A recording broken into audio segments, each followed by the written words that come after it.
Allez, bonjour à tous, bonjour à vous mesdames et messieurs, merci encore de nous retrouver ce matin sur notre antenne avec 10-12, le Zénith.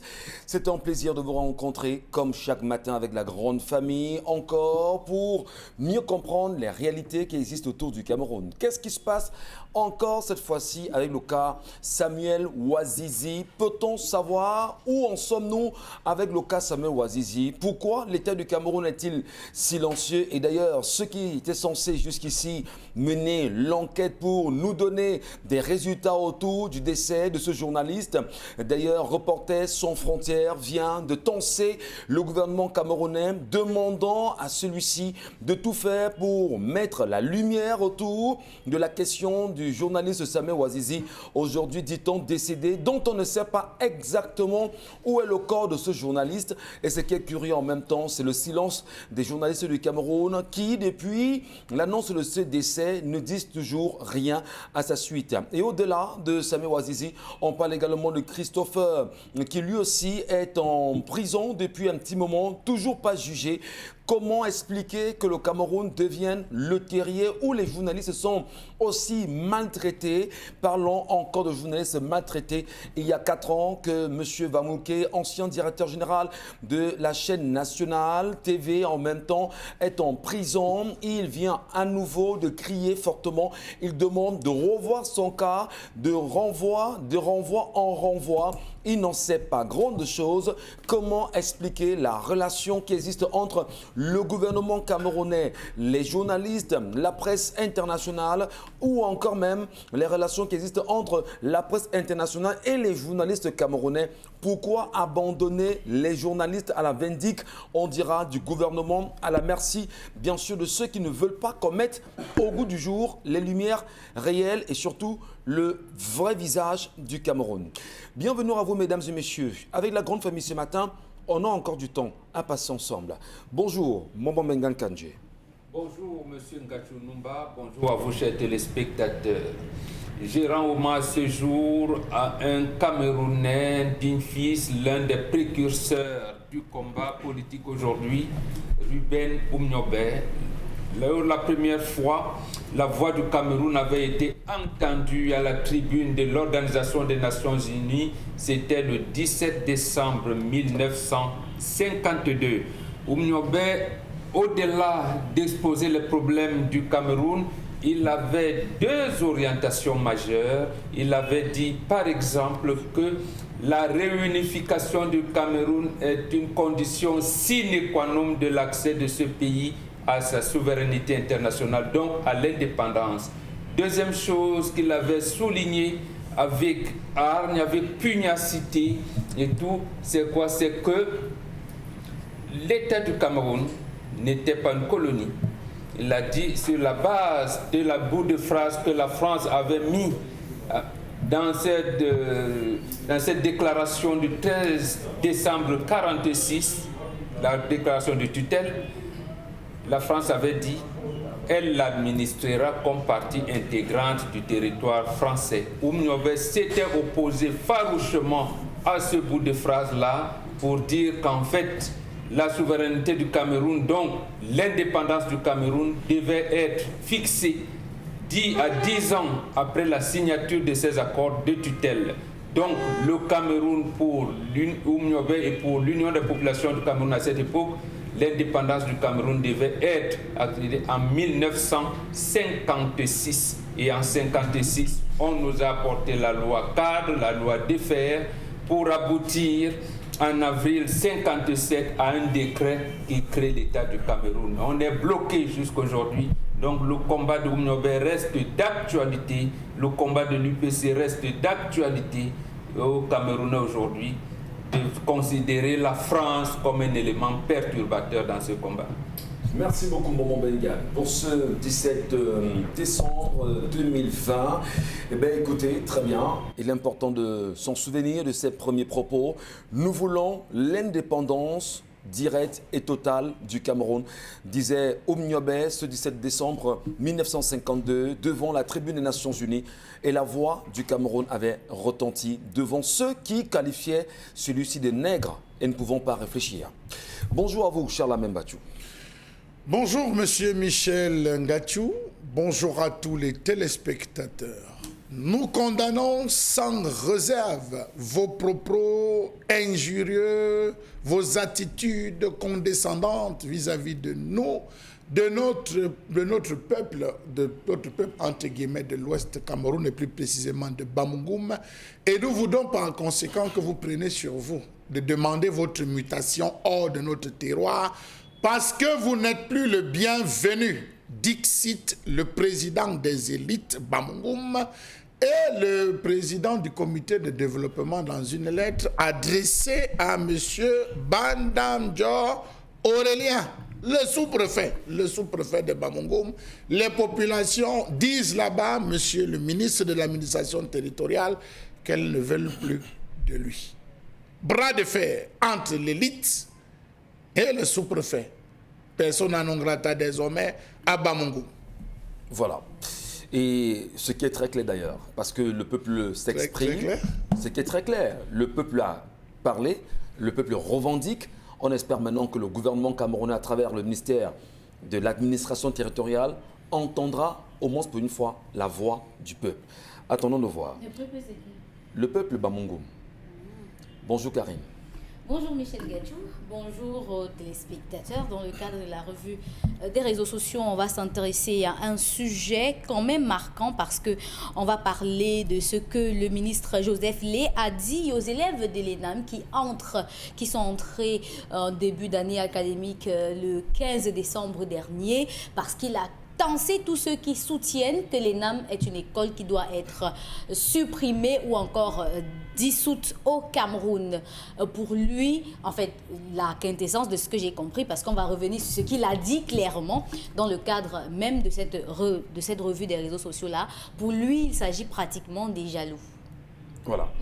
Donc, on est jaloux de l'ENAM. Oui. Vous êtes jaloux. Vous ne pouvez pas réussir. Vous pensez que parce que vous êtes pauvre, tout le Cameroun doit être pauvre. Voilà, on en reparle. Et Dominique Audin-Henri, déjà, je ne sais pas trop pourquoi. Bonjour Dominique. Bonjour Michel. Ça vous parle aussi? Vous aurez souhaité entrer Elle l'ENAM? de quoi? Elle aurait souhaité entrer l'ENAM. Peut-être morte, parce qu'on sait comment les gens entrent là-bas. Peut-être morte, oui. Lorsque je serai enterrée des mois après, j'aurai l'entrée à l'ENAM, certainement. Ah, d'accord. Et quand Si on sait c'est également cette qu'il y a eu des morts, il y a eu des morts qui ont reçu ce concours l'ENAM. Justement, on est jaloux aussi de ça. On est jaloux d'être... Il a dit quoi? Il n'a pas dit que c'est la jalousie. C'est toi qui as dit jalousie, non? Je dis que quand tu lis tout, tu comprends. Ok, bon, je m'en tiens à vous, Madame Sortia. Oui, tout à l'heure, on en reparlera, Karine. Je vous en prie, les filles. Parce qu'elle veut mettre les organes. J'ai admis. Elle met quoi? Les organes. C'est grave. Merci à vous, Vous savez qu'au Cameroun, on a la faculté de faire naître des expressions. Moi, je suis perdu depuis l'an les organes. Je sais que c'est quoi le cœur. Oui, c'est ça. Eh bien, il est important justement de rappeler qu'après l'émission d'hier, où nous demandions bien évidemment aux populations, enfin, où nous débattions et rappelions quand même que les populations, si elles ont un problème, pouvaient se rapprocher des chefs de quartier pour pouvoir mettre ces derniers au travail et leur dire, puisque vous êtes chef de quartier et vous êtes auxiliaire d'administration, on a reçu pas mal de coups de fil hier des chefs de quartier, des nombreux quartiers de Douala, de Yaoundé et d'autres contrées du Cameroun.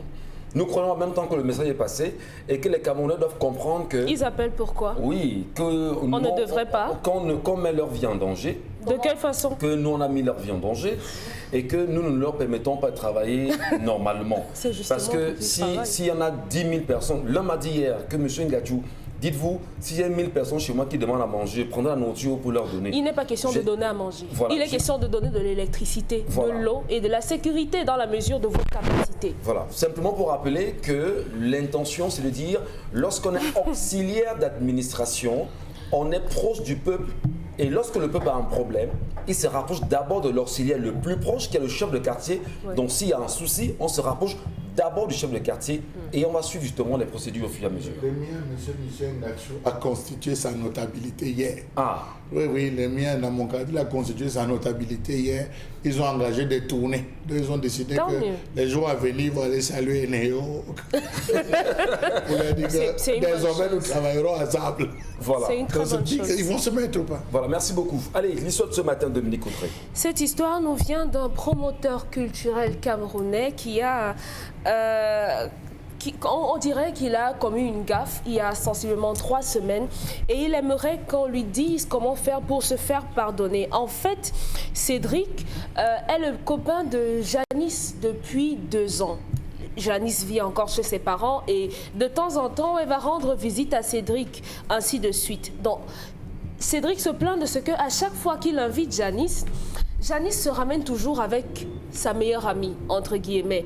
Et lorsqu'il lui a posé la question de savoir, mais pourquoi est-ce que toutes les fois je t'invite, je suis avec des amis, avec des collègues, avec ma famille, je t'invite, tu te ramènes toujours ton amie. Janice lui a fait savoir que non, en fait, elle est mon amie. Lorsque j'ai traversé des moments difficiles, elle était avec moi. Et aujourd'hui, elle traverse une mauvaise passe, dont je me dois d'être là et de la soutenir. Cédric dit que la seule intimité qu'il a avec Janice, c'est lorsqu'ils se retrouvent dans une chambre. Le reste de temps, ils sont toujours comme dans un couple à 3. Il dit qu'à la fin du mois de novembre, Janice lui a fait savoir que tu sais que les fêtes approchent et que pour ces fêtes de fin d'année, je voudrais avoir déjà mon argent pour acheter mes vêtements, mes chaussures et tout. Et elle lui a demandé la somme de 300 000 francs pour cela. Cédric a dit que d'accord, il a compris et c'est pas un problème. Et il y a 3 semaines donc, la première semaine du mois de décembre, Cédric fait savoir à Janice qu'il faudrait qu'elle le retrouve dans un restaurant au niveau d'Aqua, là-bas, parce qu'il venait de signer un contrat, dont il a eu un gros contrat, et il a voulu célébrer ça avec sa petite. Celle-ci donc, elle arrive. Il a cru qu'elle était seule, il était content. Ah, pour une fois, je vais pouvoir profiter de ma meuf, de ma copine. Et quelques heures après, quelques minutes par là, sa copine se ramène, la fameuse meilleure amie. Et des minutes qui ont suivi, la meilleure amie se ramène encore avec ramène une autre amie. Donc, et à l'allure compris les choses, Cédric se rend compte que la facture des commandes avoisinait les 150 000 francs. Il a fait mine d'aller au téléphone et il est parti, il les a laissés là avec cette énorme table, avec ses vins et tout ça, entrée, résistance, dessert, whisky, 150 000 de commandes. Il est allé au téléphone et il est parti. Sauf que les filles se sont rendues compte qu'elles ne pouvaient pas payer. Et le propriétaire du restaurant a fait venir la police et tout. Donc on a un peu menacé les filles là. Donc Janice a appelé ses parents et ils se sont cotisés rapidement et ils ont payé. Donc depuis 2 semaines, il appelle Janice pour dire à Janice que ma chérie, j'aime les 300 000 que tu voulais pour tes fêtes de fin d'année. Janice dit qu'elle ne veut plus rien entendre. Il dit que c'est une bonne fille, elle a de bonnes habitudes. Elle est bien, mais son ami là et ses amis là, non. Ils ne pouvaient pas gérer cette situation. Comment se faire pardonner quand on a lâchement abandonné sa copine devant une facture? S'il vous plaît, elle travaille? Non, elle ne travaille pas. D'accord. Bon, si être la copine de quelqu'un, c'est un métier. Non, je demande, est-ce elle est la travaille? copine de... C'est ce que vous appelez copine. Sa petite, non. Sa fiancée, même en devenir. Ah bon? Il n'a pas clôturé qu'il aime trop? Il aime, non. Il ne veut pas la perdre. Justement, s'il pose le problème, s'il veut qu'on l'aide à reconquérir Janice, c'est parce que justement, il l'aime. Bah écoutez, Un je sais pas garçon comment on va dire ça. romantique. Hein. Son cœur flashé, Bon, c'est une histoire. On va donner justement l'occasion aux femmes de s'exprimer longuement là-dessus ce matin. Et étant donné que Dominique Audrey nous restitue l'histoire, hein, comment on arrange ce genre d'histoire? Déjà, on vous invite. À chaque fois, vous ne venez jamais seul. Vous êtes toujours avec votre copine. Et plus grave quand même, lorsqu'il y a un autre rendez-vous plus intense cette fois-là, vous venez avec plusieurs de vos copines. Oui. Et elles boivent plus de 150 000. Oui. 150 000. Et elles n'ont rien en poche. Elles n'ont rien en poche. Et vous trouvez quand même l'occasion de disparaître, vous laissez la fille. Vraiment. Les hommes d'aujourd'hui. C'est souillant, hein? Bon. Qu'est-ce qui est souillant? Le comportement de l'homme ou de l'homme? Non, que de lui dans son point de vue. Hein? Qu'est-ce qui se passe? Comment on répare ça? Parce qu'il faut quand même... Il faut d'abord savoir poser le problème. Okay. Voilà. Comment un homme normal peut-il vivre avec une panthère? Si vous posez le problème, là on peut discuter. Donc, ça c'est votre entendement, Bonbon. Non, c'est l'entendement qui est là. De l'histoire là. On peut donc renverser. Comment un homme normal peut vivre avec une croqueuse de diamants? Là c'est mieux. Où sont les diamants à croquer là? Voilà. Alors, Non. justement, on va faire très sérieux. C'est une histoire qui nous était envoyée. Bien sûr, Faut c'est pas un qu'on ait homme, le sentiment c'est un que... cœur en peine. Voilà. Qu'est-ce qu'on dit pour ce monsieur? Comment l'aider à reconquérir? Attends, vous dites quoi? Cœur en peine? Il aime la fille. Vraiment. C'est mieux de D'accord. Il est très engagé. Non, mais je veux pas dire, je veux comprendre. Je veux comprendre. Il y a une terminologie. Non, moi, m'écoute les filles. Vous allez faire la démarche. Non, moi, m'écoute d'abord les filles. Et après, maintenant, on verra. Il vous donnera. C'est le père, hein, il va s'en souvenir à la fin. On écoute d'abord Dominique Autant. Bon, ça va aller. Donc, on peut comprendre que Cédric, aujourd'hui, au-delà du fait que Janice soit toujours accompagnée par ses amis, il a trouvé en elle la femme. Simplement, la femme mal accompagnée, la femme avec une morale qui laisse un peu à désirer. Parce que en 2020, il est incompréhensible qu'on aille s'asseoir dans un restaurant et qu'on ne puisse pas être à même de payer sa facture. Et par-dessus le marché, de ramener deux personnes qui vont faire dépenser autant à son vis-à-vis, à son conjoint, à son partenaire, à son copain, comme vous voulez. Maintenant, le problème que j'ai avec Cédric, c'est que aujourd'hui, ça c'est Cédric aujourd'hui, mais ce sont les hommes en général. Ils ont tendance à vouloir faire le gros dos, jouer les petits boss, les nouveaux riches, en disant non, vas-y, commande ce que tu veux, je vais payer. C'est un problème. Parce que si vous n'êtes pas à même de dire à la personne que vous invitez, voilà, je t'invite au restaurant, mais il faut savoir qu'on a un budget serré, c'est un problème. La femme va se donner certaines latitudes parce que, comme on dit généralement, la femme a tendance à repousser les limites toujours un peu plus. Si la dernière fois, vous avez eu la facilité à dépenser 50 000 à manger avec elle, d'accord, elle aura la possibilité aussi un peu plus d'aller plus loin. Cédric est un homme faible. Malheureusement, Cédric, vous n'avez pas assez de verve, ce qui doit caractériser un homme, parce que si vous êtes avec une femme et vous n'êtes pas capable d'imposer les limites en 2 ans de relation, ça veut dire que c'est elle qui est au-dessus. Attends, on impose les limites à une femme en démocratie. Bon, c'est que j'arrête pas de rire depuis parce que je dis, quand elle dit qu'est-ce que c'est un homme fait, j'aime le comprendre. Non, il est faible. Ben, évoluons. Vous êtes dans une relation avec une femme, la seule fois où vous pouvez être avec elle, c'est les fois où vous devez faire des galipettes. Pourquoi? Parce que chaque fois, elle se ramène avec son ami. Mais demandez-lui de ne plus venir avec son ami. C'est ça aussi être un homme, pouvoir prendre les rênes. Ouais. Et toutes les fois où, du moins, tous les hommes qui ont laissé les femmes faire ce qu'elles veulent, ont toujours fini par le payer. Les femmes sont comme ça. Si vous lui donnez la possibilité de prendre... si vous lui donnez... Vous voyez mon attitude de mon... Parce que Dominique Audrey d'hier et Dominique Audrey d'aujourd'hui, c'est 2 personnes différentes. Non. J'ai comme l'impression que lui, elle livre des bantous. Non, monsieur. Je suis restée là, mais... Je ne prendrai pas. Mon temps de parole, je vous donne mon temps de Non, monsieur. Non, monsieur. Vous parlez tellement bien aujourd'hui. Non. Si vous laissez à certaines femmes dans des relations prendre certaines latitudes, elles vont vous étouffer. Si vous laissez, justement, et c'est ce qu'elle a fait, si vous ne mettez pas un stop, le jour où vous allez rentrer chez vous et que vous vivez déjà avec elle, vous allez la trouver dans votre chambre à coucher avec son ami. Et elle n'aura même pas le minimum de respect ou de bonne manière pour demander à sa copine de sortir parce qu'elle est là avec elle. Donc à un moment... Donc vous tolérez cette petite violence? Non, pas la violence. Non, pas la violence. Si vous laissez votre femme entrer, sortir, bouger, vous la retrouverez. Conséquence, une petite violence s'impose. Non, monsieur. Non, monsieur. Vous êtes trop fort. Non, monsieur. J'analyse. Non. Vous avez mon temps, rassurez-vous. Non, monsieur. Merci, c'est gentil. Donc, cher Cédric, avec cette fille, ça ne va pas marcher parce qu'elle est de mauvaise moralité. D'abord qu'elle marche avec des filles elle ne marche pas avec de bonnes filles.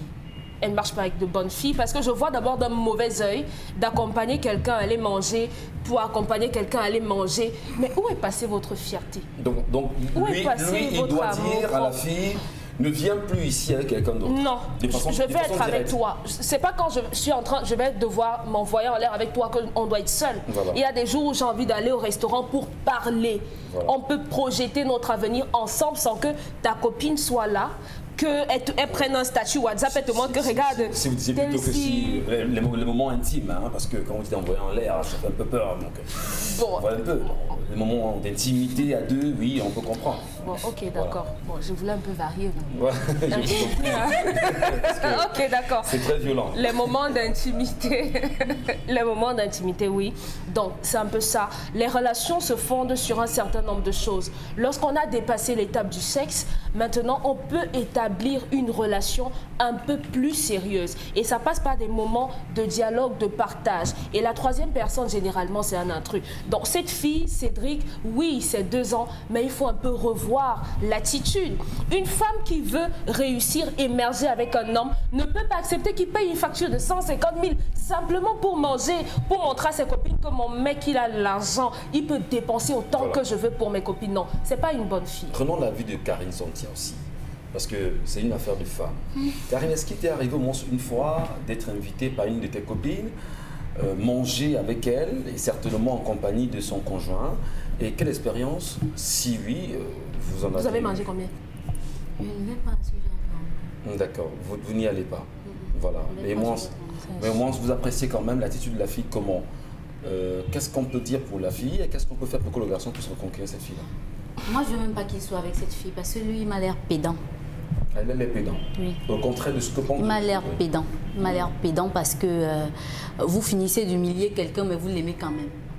Il m'a l'air pédant. Vous trouvez que Je vais m'expliquer. La fille a un comportement comme celui-là depuis très longtemps. C'est pas aujourd'hui qu'elle a commencé à faire ça. C'est pas parce qu'il a il a gagné un marché qu'elle a commencé à le faire. Elle le fait très souvent. Je suis pour les gens qui disent que pourquoi tu viens toujours à nos rendez-vous avec ta copine? Pas pour les gens qui disent que ok, tu vas voir, comme je t'ai appelé, tu es venu avec ta copine là et ils vous laissent là-bas. Non, je ne suis pas d'accord avec ça. Je ne suis pas d'accord parce que c'est pas un comportement qu'il a appris le jour-là. Parce que si vous ne vous connaissez pas et que Mais peut-être c'est pas du pédantisme. je suis dans mon argumentaire. Dans D'accord. mon argumentaire. Je le dis pourquoi. Vous ne pouvez pas être avec quelqu'un pendant plus de 2 mois, 3 mois et tout. Et à chaque fois que vous voulez vous voir hors de la maison, c'est toujours avec ses amis. Et le jour où elle vient encore avec ses amis, vous trouvez que c'est le jour maintenant où vous devez la punir en l'abandonnant justement parce que ce jour-là, vous avez gagné un marché. A-t-il mal agi Il a très mal agi. en l'abandonnant? Parce que la vérité c'est que quelqu'un qui sait ce qu'il veut ne peut pas le faire. Il était capable de dire, ok, comme tu l'as fait, c'est bon, c'est fini, c'est mort, parce que je ne peux plus rien avoir avec toi. Mais- Parce qu'une mais- femme, mais- mais- parce qu'il voulait claquer combien avec elle? Il avait 300 000 pour lui donner, non? Oui, mais il paye quand même Il avait 300 000 pour lui donner, non? Il avait 300 000 pour lui donner pour les fêtes. Il a d'abord ce clan des fêtes, non? Il a accepté l'argent des fêtes. Karine, il faut qu'on se comprenne. Non, je reste dans ce genre de couple. Ça, c'est un couple de dépensiers. Vous ne pouvez pas me sortir de ça. C'est pas un couple de pauvres. Ça, c'est un couple de dépensiers. C'est un couple de boucantiers. C'est les gens qui font le bruit, eux deux là. C'est les gens qui claquent l'argent. L'argent appelle papa et maman. Ils ne peuvent pas aujourd'hui venir me dire que parce qu'elle est venue avec ses copines, c'est pas pour ça. Ce jour-là, il voulait se faire voir et il s'est fait voir. Parce que l'histoire telle que l'a racontée Dominique Audrey ne nous dit pas à un moment donné que ce garçon ne pouvait pas payer. L'histoire nous dit que je me suis levée et suis moi partie. Mais vous dites quand même qu'il fallait qu'il paye. Parce qu'il avait 300 000. Et après, il lui dit que, ok, Non, dans les tes 300 000 mais sont venus est-ce- maintenant qu'elle est fâchée, non? Non, il n'a pas besoin. Parce que ça n'arrange rien.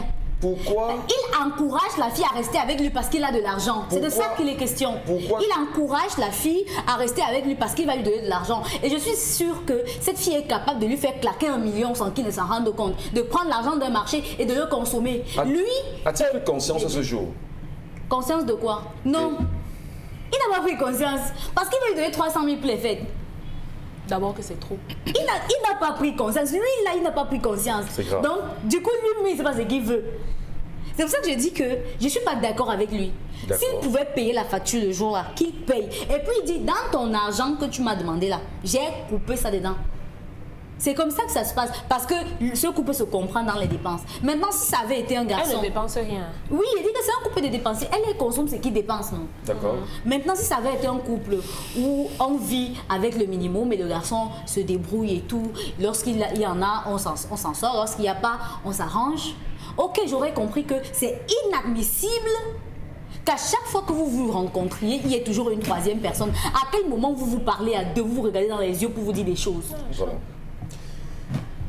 C'est une histoire, on va dire, vous comprenez mieux la situation. Est-ce que le syndicat est au courant de ça, maman même? Non, mais justement, c'est des gens... Est-ce que Mbombo est membre du syndicat? Oui, je suis membre. Fondateur. Nous sommes les membres fondateurs. Nous sommes les membres fondateurs du syndicat. Et ce gars doit te Est-ce que bastonner. le syndicat est au courant que ce gars veut faire ça de la vie? C'est très grave. Il doit être fouetté, Alors, vous. bon, justement, tout à l'heure, mon Bengan, Charles Hamel, étant donné que vous avez donné tout le temps de parole à Denis Kodé, mais appréciez quand même, hein, qu'est-ce qu'on fait pour encadrer la jeunesse à ne plus rentrer dans de telles attitudes aujourd'hui? Apprendre aux jeunes à ne pas faire entrer la démocratie dans le foyer, c'est tout.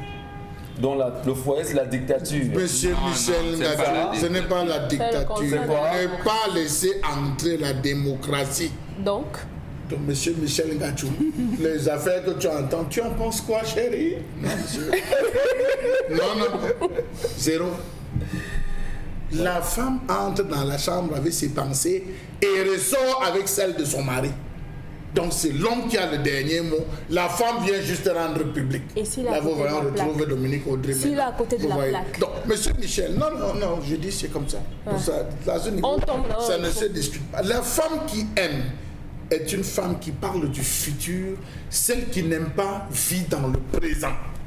Ça, c'est deux choses qu'il faut savoir. Et les hommes- La femme qui n'aime pas vivre dans le présent, celle qui aime est dans le futur. Celle qui aime protège. Elle est calculatrice. Elle défend, elle est prévenante, elle est intuitive et elle possède à l'économie. Lorsque vous sortez avec votre femme, monsieur Michel Ngadio, vous arrivez, vous dites que chérie, on va manger le poisson braisé. Ne disons pas. Dès que vous arrivez, d'abord dès que se place devant la femme, sa bouche commence d'abord. C'est même le foyer si même comment comme ça. Ta premier signe de continuer plus. C'est le premier signe. Si elle fait encore deux pas, vous allez entendre que comment tes poissons là font comme si ce n'est pas frais. Monsieur Michel, quand tu tournez, vous vous ratez. Mais si vous avez encore le courage de rester, et vous allez entendre que je sais pas combien. Elle dit 7 000, elle dit que hey, 7 000, donne-moi l'argent là, je te prépare demain. Toutes les femmes, des vraies femmes, elles vont dire donne-moi l'argent, les 7 000 que tu voulais dépenser, on rentre, demain je te fais un poisson braisé. Parfois l'homme, par souci d'orgueil, en disant c'est moi qui t'ai invité, laisse, je fais, mais il reconnaît au moins en sa femme, en sa copine, en sa fiancée que c'est une femme qui souhaiterait aller loin. C'est une femme qui va lui dire non, je ne t'empêche pas de sortir, mais je préfère que quand tu veux sortir, dis-moi, je vais sortir, ce sera avec 3 ou 4 amis, oui, je sais que tu vas faire une tournée, tu vas faire 2 tournées, pardon, ne dépense pas, sors avec temps, lorsque tes 2 tournées finissent, tu rentres. La femme est toujours prévenante, mais vous avez une femme qui a mis dans la tête, parce que c'est même pas son gars, ce n'est même pas son fiancé, il n'est rien pour elle, sinon qu'une sous. Je vous ai dit qu'il y a plusieurs types d'amour. Certainement, c'est le gars qui a la moelle. Lorsqu'il avait cette fille sexuellement, il ressent plus que cette fille ne ressent, il donne plus dans ce ménage que la fille ne donne. Et c'est grave, parce que c'est la femme qui doit plus aimer que l'homme.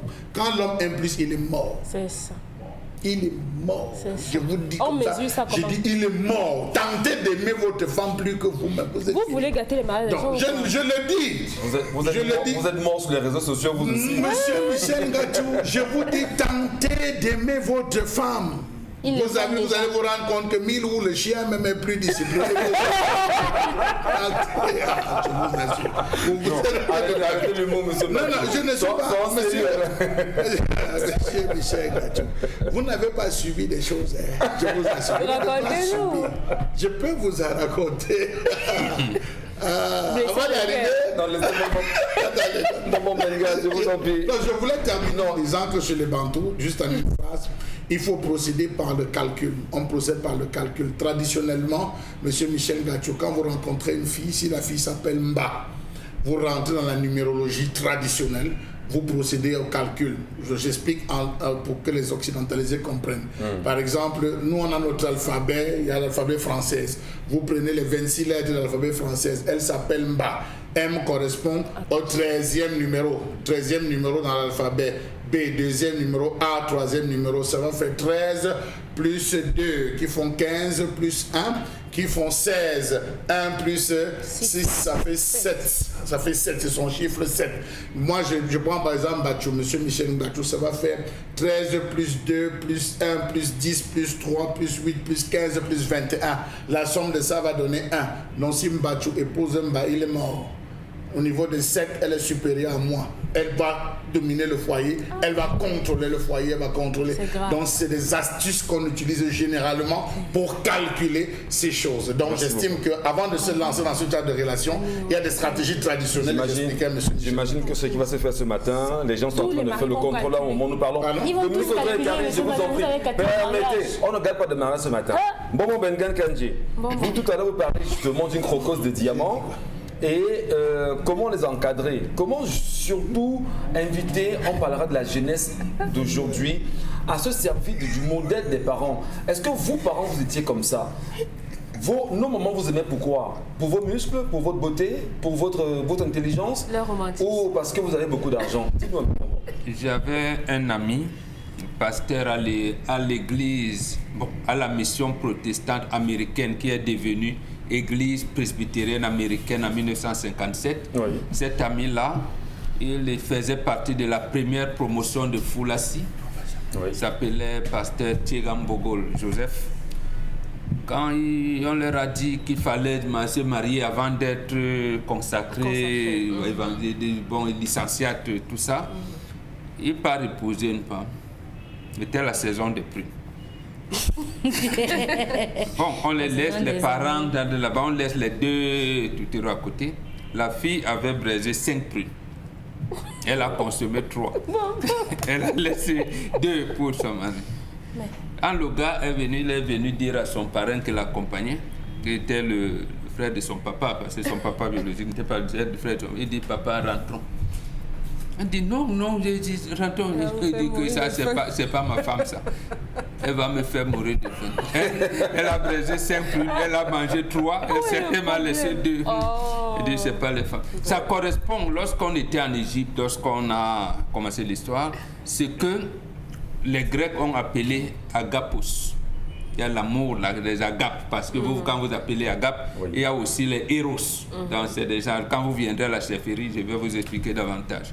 Donc, quand on détecte la fille, cette fille n'aime pas ce garçon, et je ne suis pas sûr elle peut aimer. Parce qu'il y a des gens comme ça, c'est qu'elle aime. C'est la vie, elle aime vivre. Mais dans le vivre, là, c'est quoi? Elle réduit donc ça aux agapes, à l'agapos. Donc, c'est des genres de femmes qu'il faut éviter. Il fallait fuir, justement.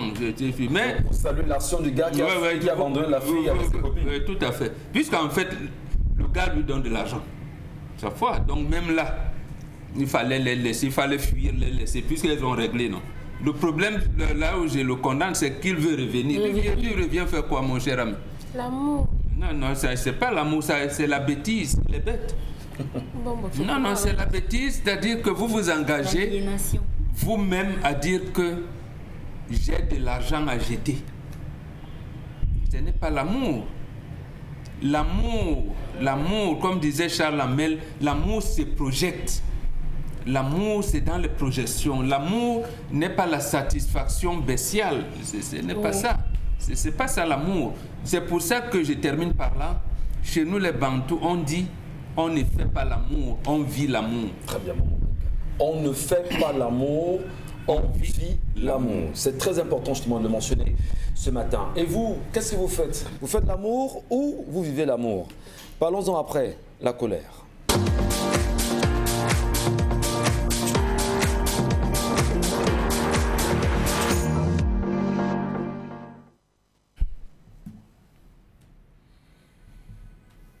Je m'interroge ce jour sur la question de l'implémentation de la stratégie nationale de lutte contre la corruption 9 ans après la mise en application par le gouvernement camerounais dans ce pays. Je m'interroge dans la même lancée sur la loi portant code de transparence et de bonne gouvernance, initiée par le chef de l'État dans la gestion des finances publiques au Cameroun en 2018. Voilà 2 ensembles mis ensemble par le chef de l'État pour combattre la corruption. Après les actions fortes portées par lui, nous étions dans les années 1982. Qu'a-t-on fait de la Convention des Nations Unies contre la corruption ou encore des dispositions de la Convention de l'Union africaine sur la prévention et la lutte contre la corruption, dont les articles et textes sont d'application obligatoire après l'introduction dans le Code pénal comme des infractions, notamment le blanchiment des produits de la corruption, article 6 de la Convention, l'enrichissement illicite, article 8 de la Convention, la confiscation et la saisie des produits et moyens de la corruption en attendant le jugement définitif, article 16 de la Convention, la non-déclaration des biens et avoirs, article 66 de notre Constitution, et j'en passe. Qu'attend la commission de déclaration des biens et avoirs créée par la loi numéro 003/2006 du 25 avril 2006 pour mettre à disposition les textes d'application? Autant d'interrogations qu'on peut dire qu'au Cameroun, on dit une chose et on attend des années pour procéder à la concrétisation, mieux à l'application. À l'occasion du conseil ministériel du 12 septembre 2007, le chef de l'État a déclaré que, je cite, « c'est la corruption qui, pour une large part, compromet la réussite de nos efforts, c'est elle qui pervertit la morale publique. Chacun doit se sentir responsable de ce combat dans son domaine de compétence. Le détournement de l'argent public, quelle qu'en soit la forme, est un crime contre le peuple qui se voit privé de ressources qui lui reviennent. Il doit donc être sanctionné avec la plus grande sévérité. » Point. Fin de citation. C'était le chef de l'État, son Excellence Paul Biya, qui l'avait déclaré, nous étions en septembre, je dis bien, à l'occasion du conseil ministériel du 12 septembre 2007. À ce jour, qu'a-t-il fait? 3 points d'interrogation, 4 points de suspension à la ligne. Le président de la République avait prescrit, mieux, inscrire la lutte contre la corruption dans ses actions prioritaires depuis son avènement à la magistrature suprême du Cameroun. Les documents d'orientation stratégique élaborés au cours de ces dernières décennies l'ont prouvé à suffisance, notamment le document de stratégie pour la réduction de la pauvreté, le document de stratégie pour la croissance et l'emploi, la vision du Cameroun à l'horizon 2035, la stratégie nationale de lutte contre la corruption. Pour mieux réaffirmer sa détermination, le chef de l'État a mis en place un dispositif assez édifiant et très efficace pour lutter contre la corruption, à savoir le contrôle supérieur de l'État, avec son conseil de discipline budgétaire et financière, l'ANIF, la CONAC, les cellules ministérielles de lutte contre la corruption. Comment donc comprendre qu'avec tous ces mécanismes, tous ces discours, tous ces textes, toutes ces lois, toutes ces orientations, 9 ans après l'adoption par le gouvernement de la stratégie nationale de lutte contre ce fléau, la corruption gangrène plus que jamais tous les secteurs de la vie publique. On a vu il y a 2 semaines le révérend pasteur Massingam qui a tenu des propos concernant l'évolution de la corruption et qui s'est dit très outré et très déçu de ceci que la corruption n'est reculée que de 1 et poussière de % au Cameroun, démontrant de fait qu'il a échoué. D'ailleurs, à l'occasion de la 17e journée internationale de lutte contre la corruption, le révérend Dieudonné Massingam, président de la Commission nationale anticorruption, a déclaré que, je cite, « la lutte contre la corruption a encore un grand chemin à parcourir au Cameroun parce que dans l'évaluation, on n'a pas encore atteint la moyenne de 50%. » Point. Fin de citation. Avec des chèques, suivez mon regard. Comment comprendre qu'au lendemain de son accession à la magistrature suprême, le 6 novembre 1982, le chef de l'État n'a eu de cesse à multiplier des discours de dénonciation du phénomène avec la création de plusieurs structures opérations dont le Pervier, sans que cela n'inquiète personne. Comment comprendre qu'après 38 ans de gouvernance, le Cameroun n'a toujours pas obtenu des résultats concrets en matière de bonne gouvernance et de transparence, au mieux à cause d'un problème de méthode, au pire par négligence ou par manque de fermeté? Comment comprendre que dans l'indice de perception de la corruption 2019 de Transparency International, le Cameroun soit classé 153e sur 180 pays, soit un statu quo par rapport à 2017? Si le Cameroun a réussi à déclarer la guerre au terrorisme, comment n'a-t-il pas pu en faire autant avec la corruption? 9 ans après la mise sur pied de la stratégie, les membres de cet organe se plaignent toujours de cette nébuleuse, mieux de l'administration qui met les bâtons dans les roues, car c'est là que réside le cœur de la corruption, notamment en matière de marchés publics et autres. La stratégie nationale de lutte contre la corruption a échoué 9 ans après, une structure budgétivore qui consomme énormément d'argent. À travers plusieurs initiatives, on a lancé les IRR, initiatives à résultats rapides dans beaucoup de secteurs, dont l'objectif était d'attraper, de dénoncer, d'attraper, d'incarcérer et de punir les différents voyous. Voyous, mieux, criminels, économiques. Au niveau de la politique, la corruption au Cameroun entache la légitimité des gouvernements et renverse le processus officiel. Elle participe considérablement à l'affaiblissement des institutions. De cette brèche naît une inégalité dans la prestation des services publics du citoyen. On assiste à la suspension pure et simple de la primauté du droit dans la marche des administrations publiques. Les procédures sont délaissées, les ressources sont affectées et d'autres emplois que ceux initialement prévus. Au niveau économique, la corruption a agi négativement sur le climat des affaires, dont l'investissement étranger et national, et in fine, sur la croissance économique dont on dit négative. Un niveau de corruption comme celui qui règne au Cameroun ne saurait permettre l'éclosion d'un terreau institutionnel propice à la prospérité économique. L'action du gouvernement de ces dernières années peut alors se lire comme une tentative de réduction du problème sans jamais résoudre le problème. Conséquence, trop de stratégies, le code de bonne gouvernance qui avait reçu les félicitations du FMI se trouve aujourd'hui froissé, plié, jeté dans une poubelle, attendant Mami Makala pour emballer tranquillement ses beignets avec. Monsieur Mbachou, je pense en réalité que chaque parent qui nous regarde ce matin devrait dorénavant s'arranger à avoir cette rubrique de la colère dans son téléphone. Une fois à la maison, on rassemble les enfants. On va leur faire écouter à nouveau cette colère pour leur enseigner justement les dangers qui nous guettent à l'avenir. Je tiens à vous dire merci infiniment pour la collecte ce matin, Inch'Allah Mbachou. Et nous saluons les Africains qui nous regardent ce matin. Le problème n'est pas seulement celui du Cameroun. L'Afrique en général est gangrénée par une corruption ouverte dans toutes les institutions. Mais pour faire général, effectivement, nous parlons du continent africain. Parce qu'en réalité, on le sait, le pays le plus corrompu au monde, effectivement, ce sont les États-Unis, où on sait aujourd'hui comment ça se passe là-bas. Maintenant, pour faire particulier, revenons au Cameroun, pour montrer aussi que les Camerounais, selon Dieudonné Massigam, qui est le président de la Commission nationale anticorruption, l'a très bien dit, le chemin est encore long pour pouvoir parler d'une lutte contre la corruption au Cameroun.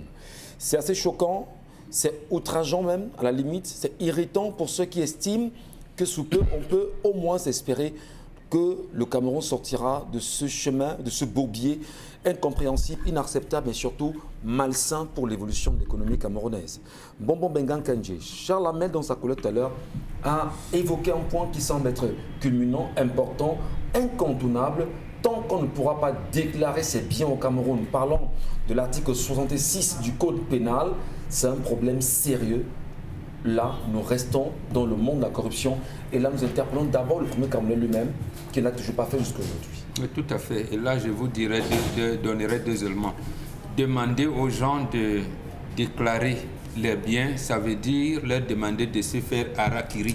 Donc, vous leur demandez d'avaler le poison, de mourir. Ils ne peuvent pas le faire. Deuxième chose, je pense que c'est M. Séverin Tchoumke qui l'avait fait en 1997, ça devait être au mois de mai, l'interview accordée par Titus Ezoa, il est encore vivant. Il venait de démissionner de son poste de ministre de la Santé publique, c'était un dimanche 20 avril 1997. Il accordait dans une interview où il disait, la phrase que nous concerne dit, le président Paul Biya est le Camerounais le plus riche. Il est même plus riche qu'on ne l'imagine. les 3 personnes vivent encore. Bon, vous pouvez les consulter. Ils vivent encore. C'est pour dire quoi, en fait? Pour dire que nous sommes dans un système qui sécrète et alimente la corruption. Oui. Donc, sécrète, alimente et entretient la corruption. D'abord, la loi de finances de 1982-1983, qui met Paul Biya au pouvoir, disait dans une disposition, et ça c'était d'ailleurs même par le passé, que tout gestionnaire de crédit pouvait avoir 5 à 10% du crédit qu'il gérait. Ça veut dire quoi? Bon, il est maire, il est quoi et tout, il est gestionnaire de crédit. Vous avez 1 milliard pour faire des projets, vous ne faites rien, vous faites tout pour qu'il vous reste 700 millions. Dans les 700 millions, vous prenez 10%. Donc, on avait institué. Et autre chose qui accompagnait à cela, puisque vous avez ça, il y avait donc un certain laxisme qui faisait que, bon, c'est Ngacho, vous allez acheter les pièces détachées là, et bon, là. Lui aussi, il pense que, bon, le patron, quand il m'a envoyé, voilà, moi aussi, bon, il ferme les yeux. Alors que dans la nomenclature normale qu'exigeait même la réforme administrative, parce que vous entendez parler de fonction publique, réforme administrative, c'est que vous achetez une pièce, même si c'est un boulon, vous devez l'acheter en laissant une traçabilité. Donc, chez le gars qui a sa patente, qui paie les impôts, où on peut vérifier.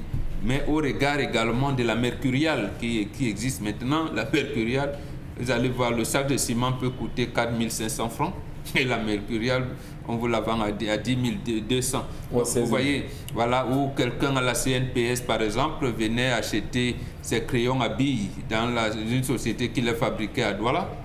Nous, on les achète sur le boutiquier à 100 francs. Et ceux qui achètent là-bas, les vendeurs en gros, on les laisse souvent ça à 45-50 francs, mais ils les achètent à 1000 francs. Bon, voilà. Voilà ce que le système a entretenu. Et sécurité. Oui, oui. Voilà pourquoi, quand on ajoute à cela donc le FOGAP, le Fonds de garantie pour les petites et moyennes entreprises, c'est une sorte de banque des PME qu'on avait créée à l'époque. Et on a donné des crédits aux gens, sont partis, on n'a jamais rendu le compte. C'est d'ailleurs pour cette raison que en 1987, Éric Tchindjé, vous vous rappelez de sa première interview du président Paul Biya à la télévision nationale. Quand on lui pose des questions, on dit mais où sont les preuves? Et Éric Tchindjé lui dit mais c'est à vous d'apporter les preuves. Bon, vous savez les relations qui en sont suivies après. Donc, pour dire que nous sommes notre système, on a dit même le vocable ou le slogan, je ne sais pas, ou la devise, c'est long, de rigueur et moralisation. En réalité, ce vocable naît en 1980. C'est lors du congrès de l'Union nationale camerounaise de Bafoussam que Ahidjo a prononcé ces mots. C'était le 12 février 1980, le discours de politique générale d'Ahidjo.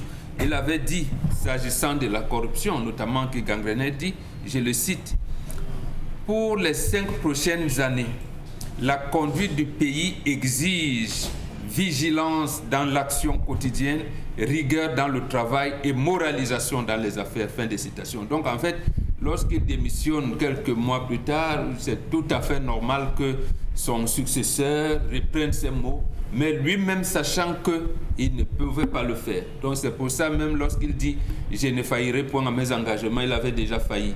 Donc le pasteur Dieudonné Massi Gams lui a dit plusieurs fois qu'on lui donne la possibilité d'ester en justice parce que lui, qui fait des enquêtes, il a les éléments pour pouvoir rester en justice. On lui a dit, tu fais ton rapport, tu déposes ici.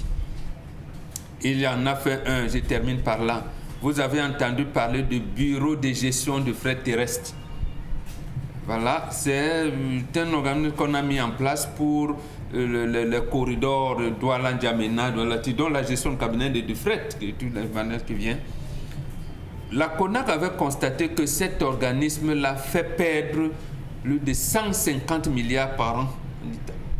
Il fallait donc créer une espèce de fonds, comme le FECOM pour les communes, une espèce de fonds, parce que les détenteurs de camions ils utilisent des chauffeurs qui ne sont pas, dont on paye à mon et tout, mais on a laissé ça faire. On laisse faire parce que les chauffeurs ne sont pas payés, ne sont pas affiliés à la CNPS, donc ce ne sont pas des employés en bonne et due forme. Et on a dit à monsieur docteur Révérend Masségam, dit donc, va prier, c'est la Bible, va prier Dieu. Au point où lui-même était obligé de dire que pour combattre la corruption au Cameroun, il faut prier. Très bien. Madame, si vous comprenez la réalité à laquelle nous sommes confrontés aujourd'hui et vous vous demandez, vous aussi Camerounais, qu'est-ce qu'on peut faire pour limiter l'intensité de la corruption au niveau du Cameroun? On va tenter tout à l'heure avec Karine Santier de Dominique Audrey d'avoir d'autres aperçus sur cette question qui tue, on dira à petit feu, l'économie, l'évolution même de ce pays. Un pays cher à chaque Camerounais, mais surtout qui semble ne pas l'être pour le tout premier. On en reparle.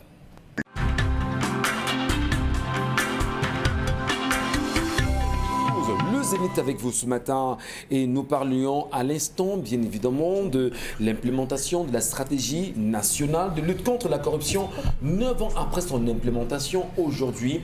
Et d'ailleurs Charles Amembatou, à travers les mécanismes mis en place, nous invite quand même à un questionnement tout à fait important autour du code qui a été mis en place pour pouvoir entretenir ceci aujourd'hui.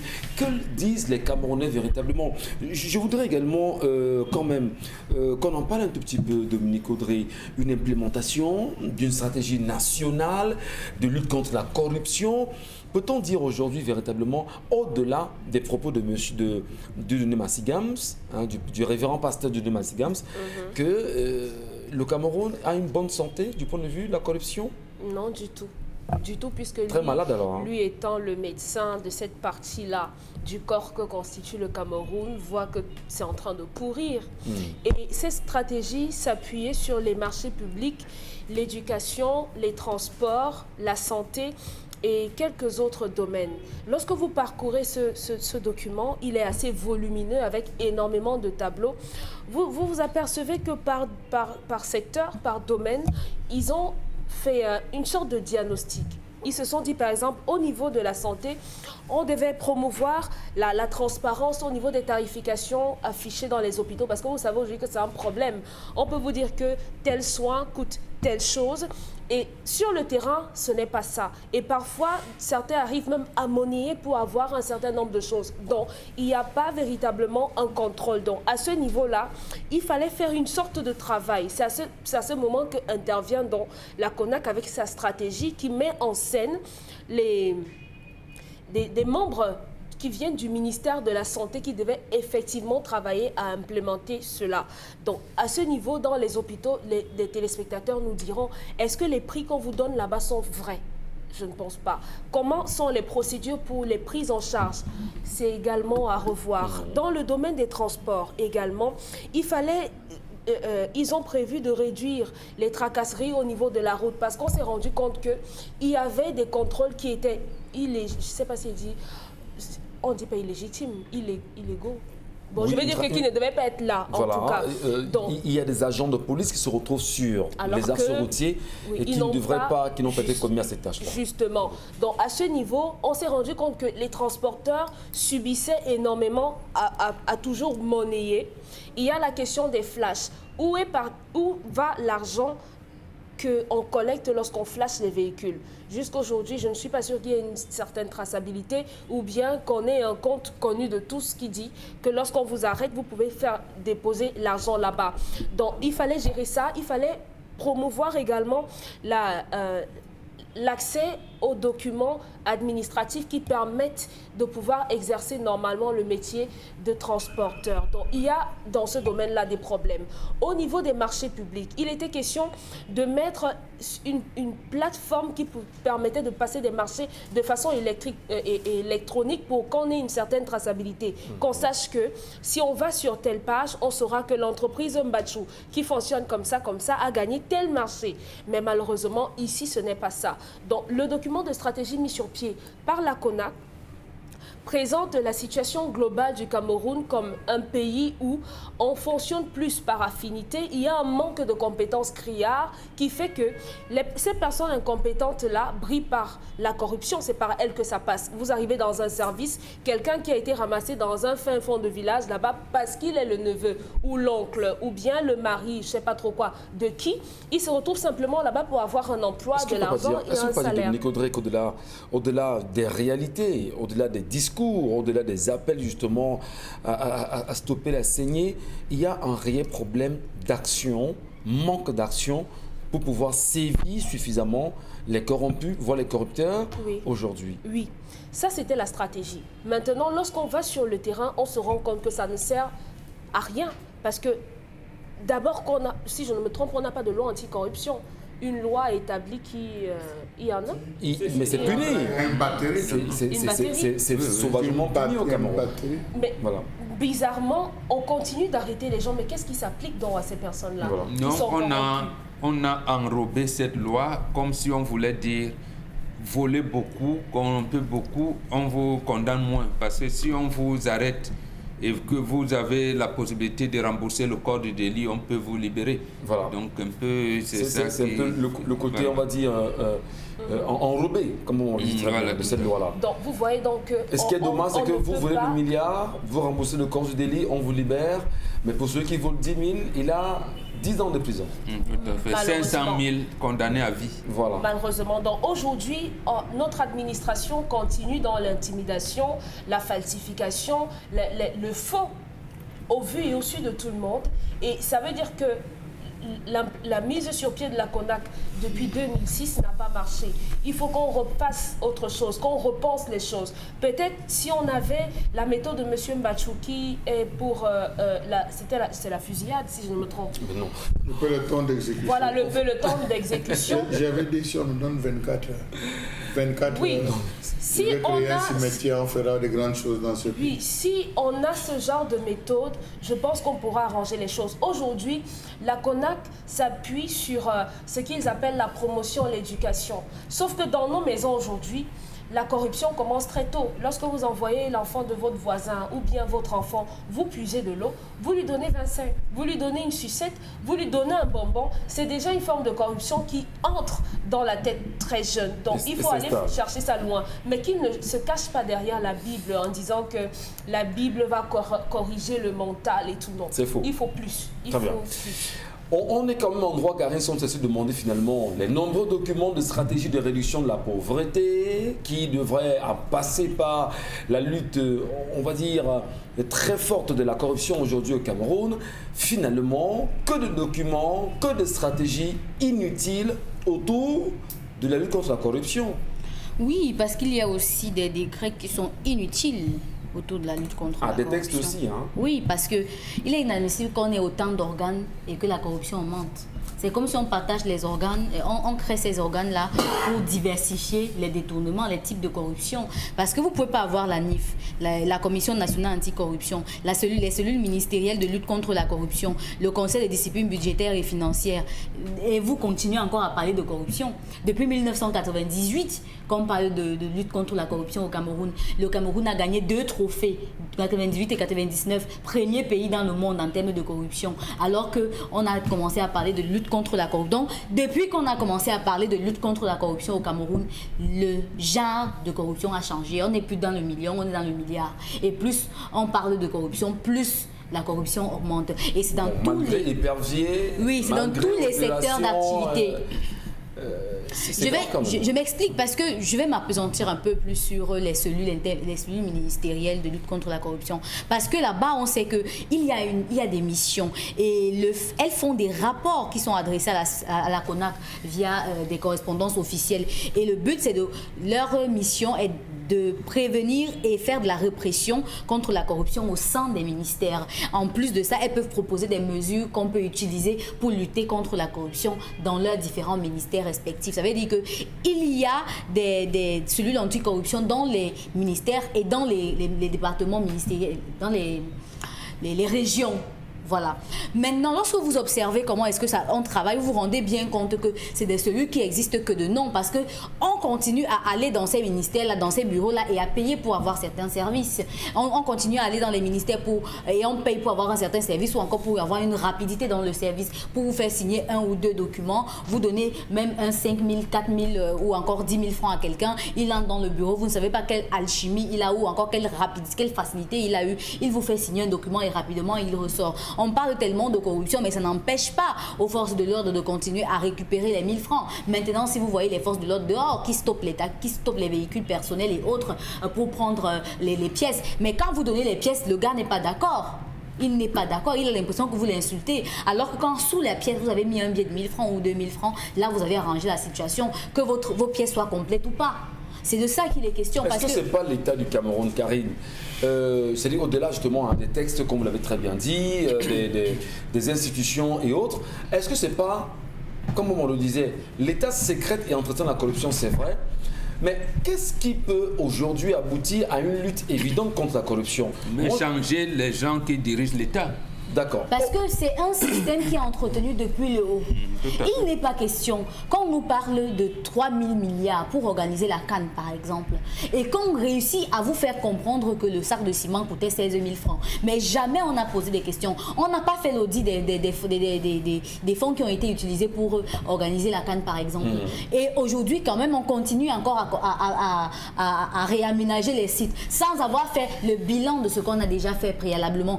Ça entretient la corruption parce que dans tous les ministères du Cameroun, il y a au moins une personne qui est partie en prison à cause de la corruption, soit les anciens, soit les nouveaux. Tant que ces institutions ne sanctionnent pas ceux qui sont en haut, ceux qui sont au bas de l'échelle vont perpétrer, vont continuer, vont sécréter, vont entretenir la corruption autant qu'ils pourront. Ce n'est pas juste la sanction, il faut un changement de logiciel. Parce que le logiciel qui est là dit, mangeons ensemble, mais personne ne guette le siège. Oui. Sauf que ceux qui sont en train de travailler savent qu'ils doivent manger. Mais comment est-ce qu'ils mangent? Parce qu'ils piochent dans les caisses de l'État. Et maintenant, quand vous voulez rendre... Parce que la corruption, c'est au moment où il y a un service qui doit être rendu, ou au moment où il y a un marché qui doit être conclu. C'est à ce moment-là qu'on voit les corrompus et les corrupteurs. Sur le terrain maintenant, ceux qu'on arrête généralement, c'est les corrompus. Comment est-ce qu'on fait avec les corrupteurs? Alors, Dominique Collet-Samou tout à l'heure dit que c'est à la base, à la maison, que l'on commence à entretenir la corruption des enfants inconsciemment. Ce matin, il y en a qui nous regardent et qui se disent, ben, qu'est-ce qu'on fait donc pour arrêter la saignée dès le jeune âge avec les enfants? Non, si vous envoyez un enfant, quel qu'il soit, vous l'envoyez simplement, il effectue la commission et il revient. Sauf qu'aujourd'hui, malheureusement, on le pratique tous. Lorsque vous envoyez un enfant qui entre par exemple dans l'âge de la puberté et que vous ne lui donnez pas 150, 200 et 300 par là, il a tendance à traîner des pieds, à tirer la tronche. Parfois, pour d'autres, même ils ne vous répondent pas parce qu'ils savent que celle-là, elle m'envoie toujours, elle ne me donne même rien. Ça, c'est basiquement. Oui, alors, au-delà justement de cette question, Dominique Audrey, parce qu'on parle de corruption ce matin, il faut trouver les mécanismes mis en place. Est-ce qu'on ne peut pas dire quand même que les Camerounais touchent très mal? Ils n'ont pas d'argent. Vous n'avez pas d'argent. Oui. Les gens n'ont pas d'argent. C'est-à-dire que le Camerounais n'a pas d'argent réellement. Il ne sait pas comment vivre ses enfants. On entretient dans la pauvreté au Cameroun réellement pour pérenniser les actions de corruption. Parce que là, les gens veulent, je ne justifie pas, mais les gens veulent manger, les gens veulent vivre, les gens veulent avoir le minimum. Et ce qui crée justement ce que Chalamé appelle ici Tanga Nord et Tanga Sud. Donc ceux de Tanga Nord peuvent voler l'argent tant qu'ils veulent, manger complètement, manger comme ils veulent. Ceux de Tanga Sud doivent mourir. Et quand ceux de Tanga Sud ont la chance d'entrer dans Tanga Nord, ils se mêlent justement dans la chose. Et au fur et à mesure, voilà comment on sécrète et puis on entretient la corruption. Lorsqu'on se retrouve peut-être dans les salons-bars et tout, entre nous, on a tendance à se le dire. Quelqu'un vous dira, pourquoi vous voulez que ça commence par moi? D'autres ont pris avant moi, non? Donc il faudrait d'abord que je prenne et après on pourra voir. Parce qu'on a tellement été habitué à cela qu'on se dit tellement c'est impuni. Regardez la CONAC. Est-ce que la CONAC a le droit ou bien la possibilité, la latitude de saisir des biens? Pas du tout. Non, la CONAC ne peut rien faire. Voilà. Et je crois que je devrais revenir sur ce que j'ai dit tout à l'heure. Effectivement, en 2018, la CONAC dans un article, expliquait effectivement que le Cameroun n'a pas de loi anticorruption. La CONAC a les bras et les poings liés, ils ne peuvent rien faire si ce n'est mettre en avant que voilà, il y a eu telle autre chose, mais au niveau des actions même, ils ne peuvent rien. D'où cette stratégie qui devait se faire avec tous les ministères autour. Tous les ministères autour. Pourquoi il y a eu les cellules qui ont été créées dans les ministères depuis 2001 oui. Plusieurs ministères ont vu. Ce que vous dites là, oui, l'appauvrissement de la population, tout à fait, mais là c'est des conséquences.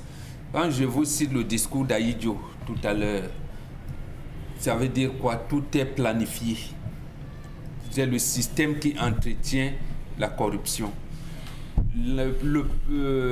Un directeur général de la Société nationale des hydrocarbures, Jean Assoumou, de regretter mémoire, on lui posait la question de savoir où va l'argent de pétrole. Il dit les Camerounais ne peuvent rien comprendre, même s'ils se mettaient à expliquer où allait l'argent de pétrole, que c'est des calculs compliqués, que personne ne peut, seuls les présidents de la République pouvaient les comprendre.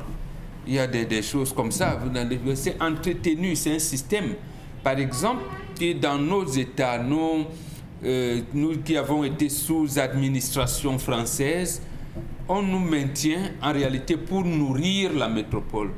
Pour nourrir la métropole et pour faire en sorte que l'argent remonte. Est-ce que vous avez entendu dernièrement que la présidente de la République est venue discuter de son budget à l'Assemblée nationale? Pas du tout. Bon, on doit auditer les comptes de la présidence. Mais chaque fois, on vous dit, oui, on a audité. Il faut donc avoir un organe, je ne sais pas, la Chambre de comptes de la Cour suprême, qui doit, je vais dire, auditer les comptes de tout le monde et faire en sorte d'interpeller le chef de l'État en cas de dépassement ou alors en cas de... Non, mais donc c'est ça qu'il faut faire. Donc le contrôle supérieur de l'État ne doit pas seulement venir à la Sonara, le port autonome, doit regarder à la présidence de la République, puisqu'il s'agit également des procédures dont les cellules de contrôle, voilà, de contrôle financier, économique et financier de l'État qui est en mesure de dire au président de la République, au secrétaire général de la présidence de la République, au directeur du cabinet civil, vous devez dépasser les comptes. Ou alors, comment vous appelez ça, l'organisation des prestations, des cérémonies de présentation de vœux à la présidence de la République n'a pas obéi à la nomenclature édictée par les textes de la République.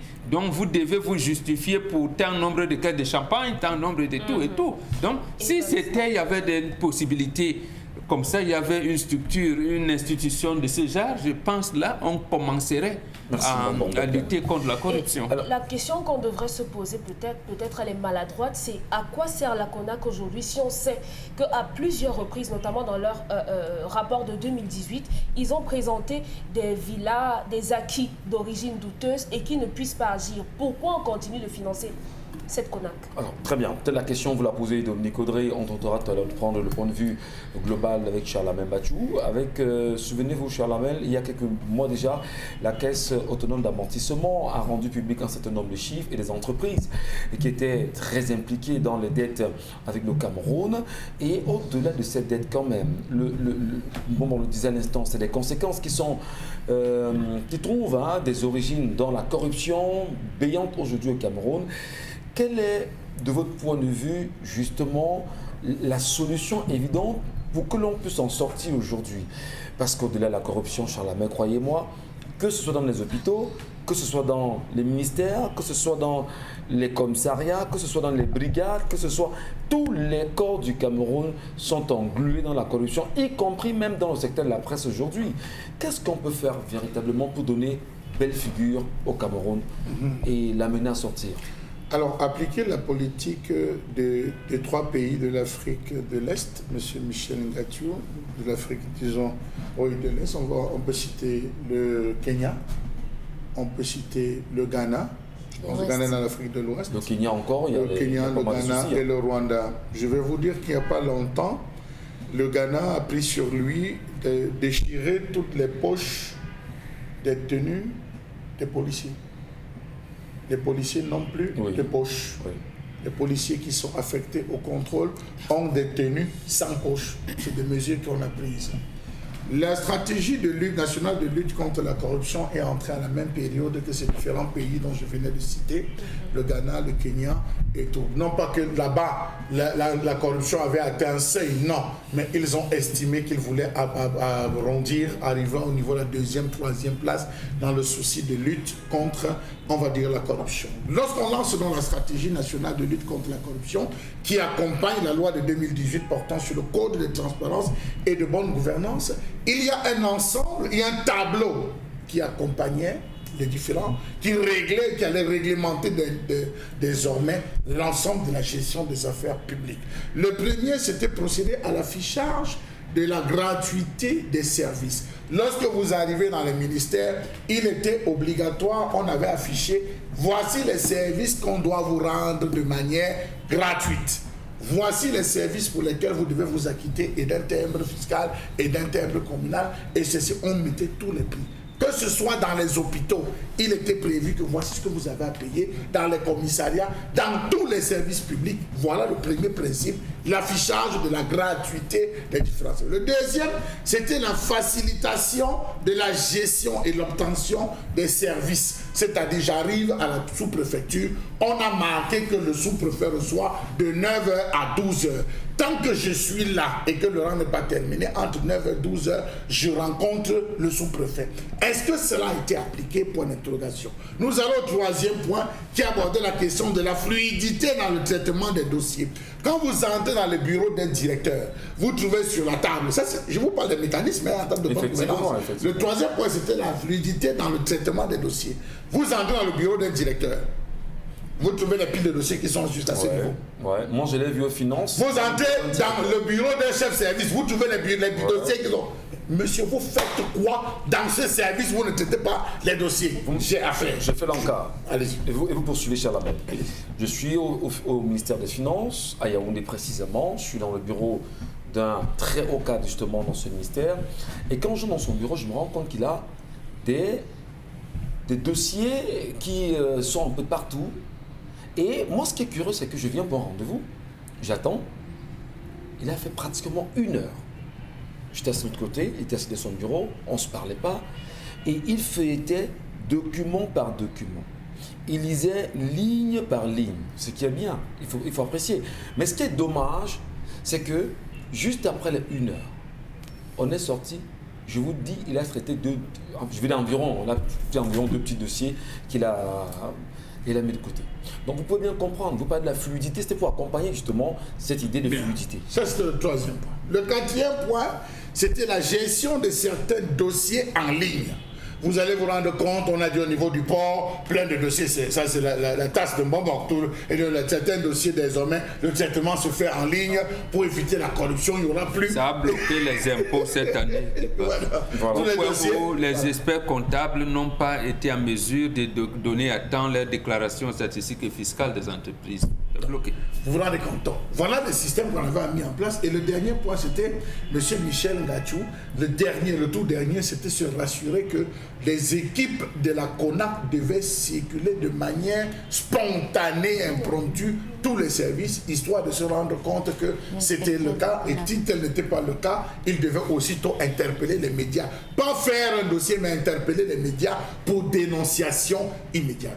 Des 4 ou des 5 points, ne serait-ce que j'ai cité en ce moment, dites-moi, M. Michel Ngachou, lequel a été respecté à l'hôpital La Quintini, à l'hôpital de Deido, à l'hôpital général, que ce soit dans les services des préfectures, sous-préfectures de différentes 6 sous-préfectures de Douala, que ce soit à Yaoundé. Est-ce qu'ils ont pris la peine de procéder à cet affichage? Première question. Est-ce qu'on a facilité la gestion, M. Michel Ngachou, et l'obtention des services? Lorsque vous arrivez dans un bureau, vous cherchez la secrétaire qui va vous introduire. Elle vous dit que vous avez rendez-vous, vous dites oui, elle dit que vous n'avez pas rempli l'audience. Vous avez le numéro du boss, appelez-le. Voilà comment on gère dans ce pays. Appelez-le. Autant il y a un téléphone que vous retrouvez. Ce point précisément, moi je l'ai eu personnellement au palais des congrès de Yaoundé. Où je demande justement à rencontrer le directeur général du palais des congrès de Yaoundé. On me dit vous avez rendez-vous? Je dis non. On me donne le petit coupon pour remplir l'audience. J'ai attendu toute la journée, je n'ai pas été reçu. Je dis bien au palais congolais de Yaoundé. Et c'est au cadre justement de la communication du RDPC. Il nous regarde ce matin, on le cite. Je prends, non, on connaît déjà de qui vous parlez. Est-ce que cela a été respecté? Non. Vous avez dans les différentes administrations des téléphones fixes qui sont connectés, qui sont chargés.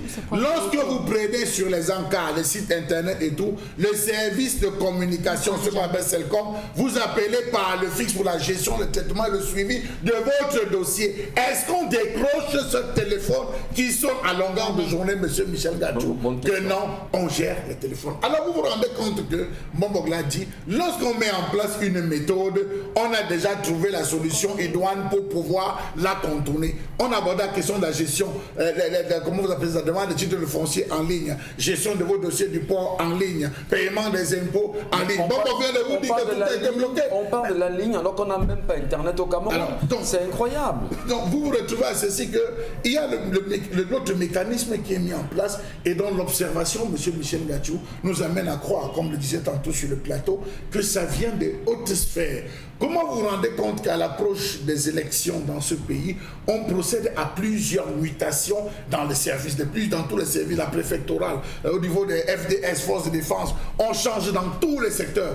Quand vous allez vous rendez compte que ça, celui qu'on vient de nommer comme commandant, c'était un gars qui était grillé, quelqu'un qu'on avait déjà oublié, il était à 2 ans de la retraite, c'est lui qu'on nomme comme commandant, il souffrait même, il n'avait pas de maison, c'est lui qu'on vient de nommer, histoire de dire que mange ta part. Quand le gars arrive, le système, au lieu de respecter la gestion, il fait ce qui lui vient, ce qui lui passe par les ménages en disant allez dire, nous avons un dernier candidat, ce qui se passe à Bamungum où les élites sont en train de vomir quelqu'un qui est arrivé pourtant pour servir la nation mais qui s'est retrouvé, vous avez vu à Mondo Vision ce qu'il avait dit, pour gérer étendard. Voilà là où nous sommes en train de fonctionner et on se demande donc, je suis ici à et on se demande donc pourquoi avoir mis en 2018 la loi portant code de transparence et de bonne gouvernance et se retrouver à ajouter la stratégie nationale de lutte contre la corruption.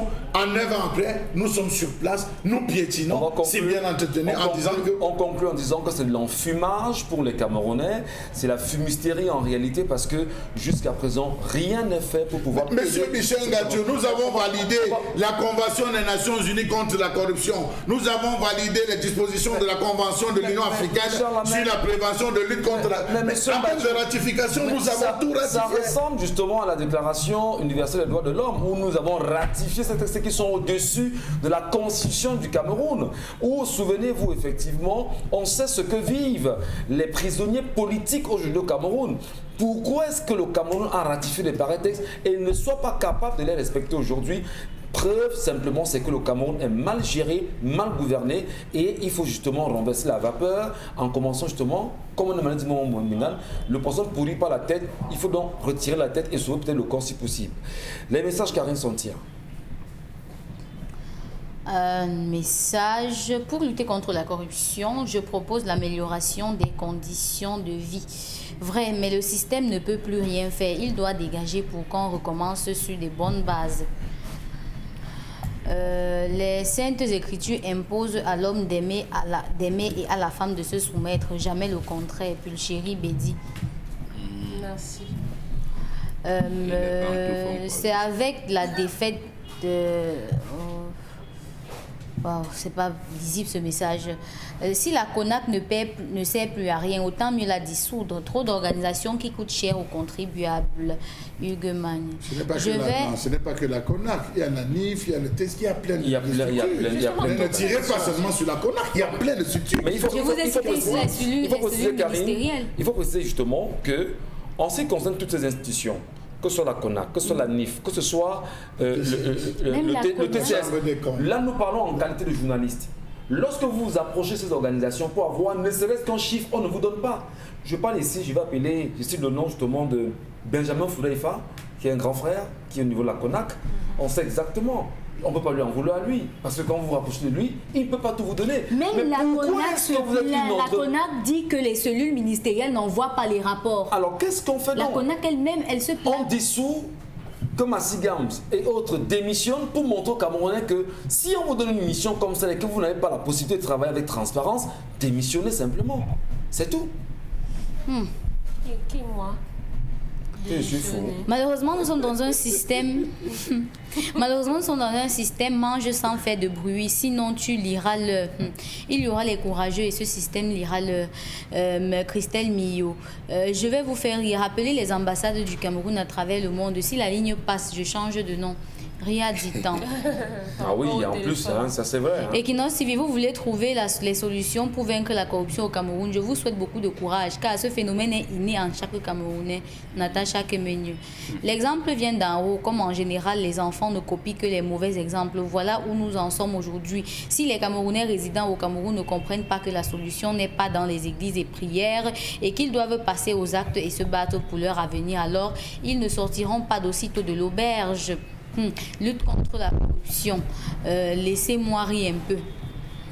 Nos dirigeants doivent prêter serment devant nos fétiches et non devant les fétiches des Blancs qui est la Bible, qui pour moi est un instrument de pillage, la corruption et d'aliénation. Pas dans les conditions actuelles où on a de faux chefs. Les magistrats sont des experts en corruption. J'ai eu ma part. Ah oui, Marcel Epossi et Wanet. Même si on déchire pour les policiers camerounais, ils vont mettre dans le caleçon. Même dans les chaussettes, non. Il faut quoi? Un autre message. Il faut préciser que là-bas au Ghana, c'est une tenue particulière, mais c'est une combinaison, oui. Au Ghana, c'est une combinaison particulière que vous arborez, ceux qui font les contrôles. Mais vous n'avez pas de poche. Allez Kamal entre les doigts là précisément, au lieu de dire la Dibamba, vous voyez comment ça se passe là-bas. On vous demande même que mes grands, il n'y a rien pour moi, dis donc. Ça c'est différent. C'est différent. Grand, tu fais comment? Ne parle pas comme ça, ne me laisse pas comme ça. Quand on te contrôle, tu rends compte tes pièces que tu ajoutes, hein, on te demande, mais grand, tu me laisses comment?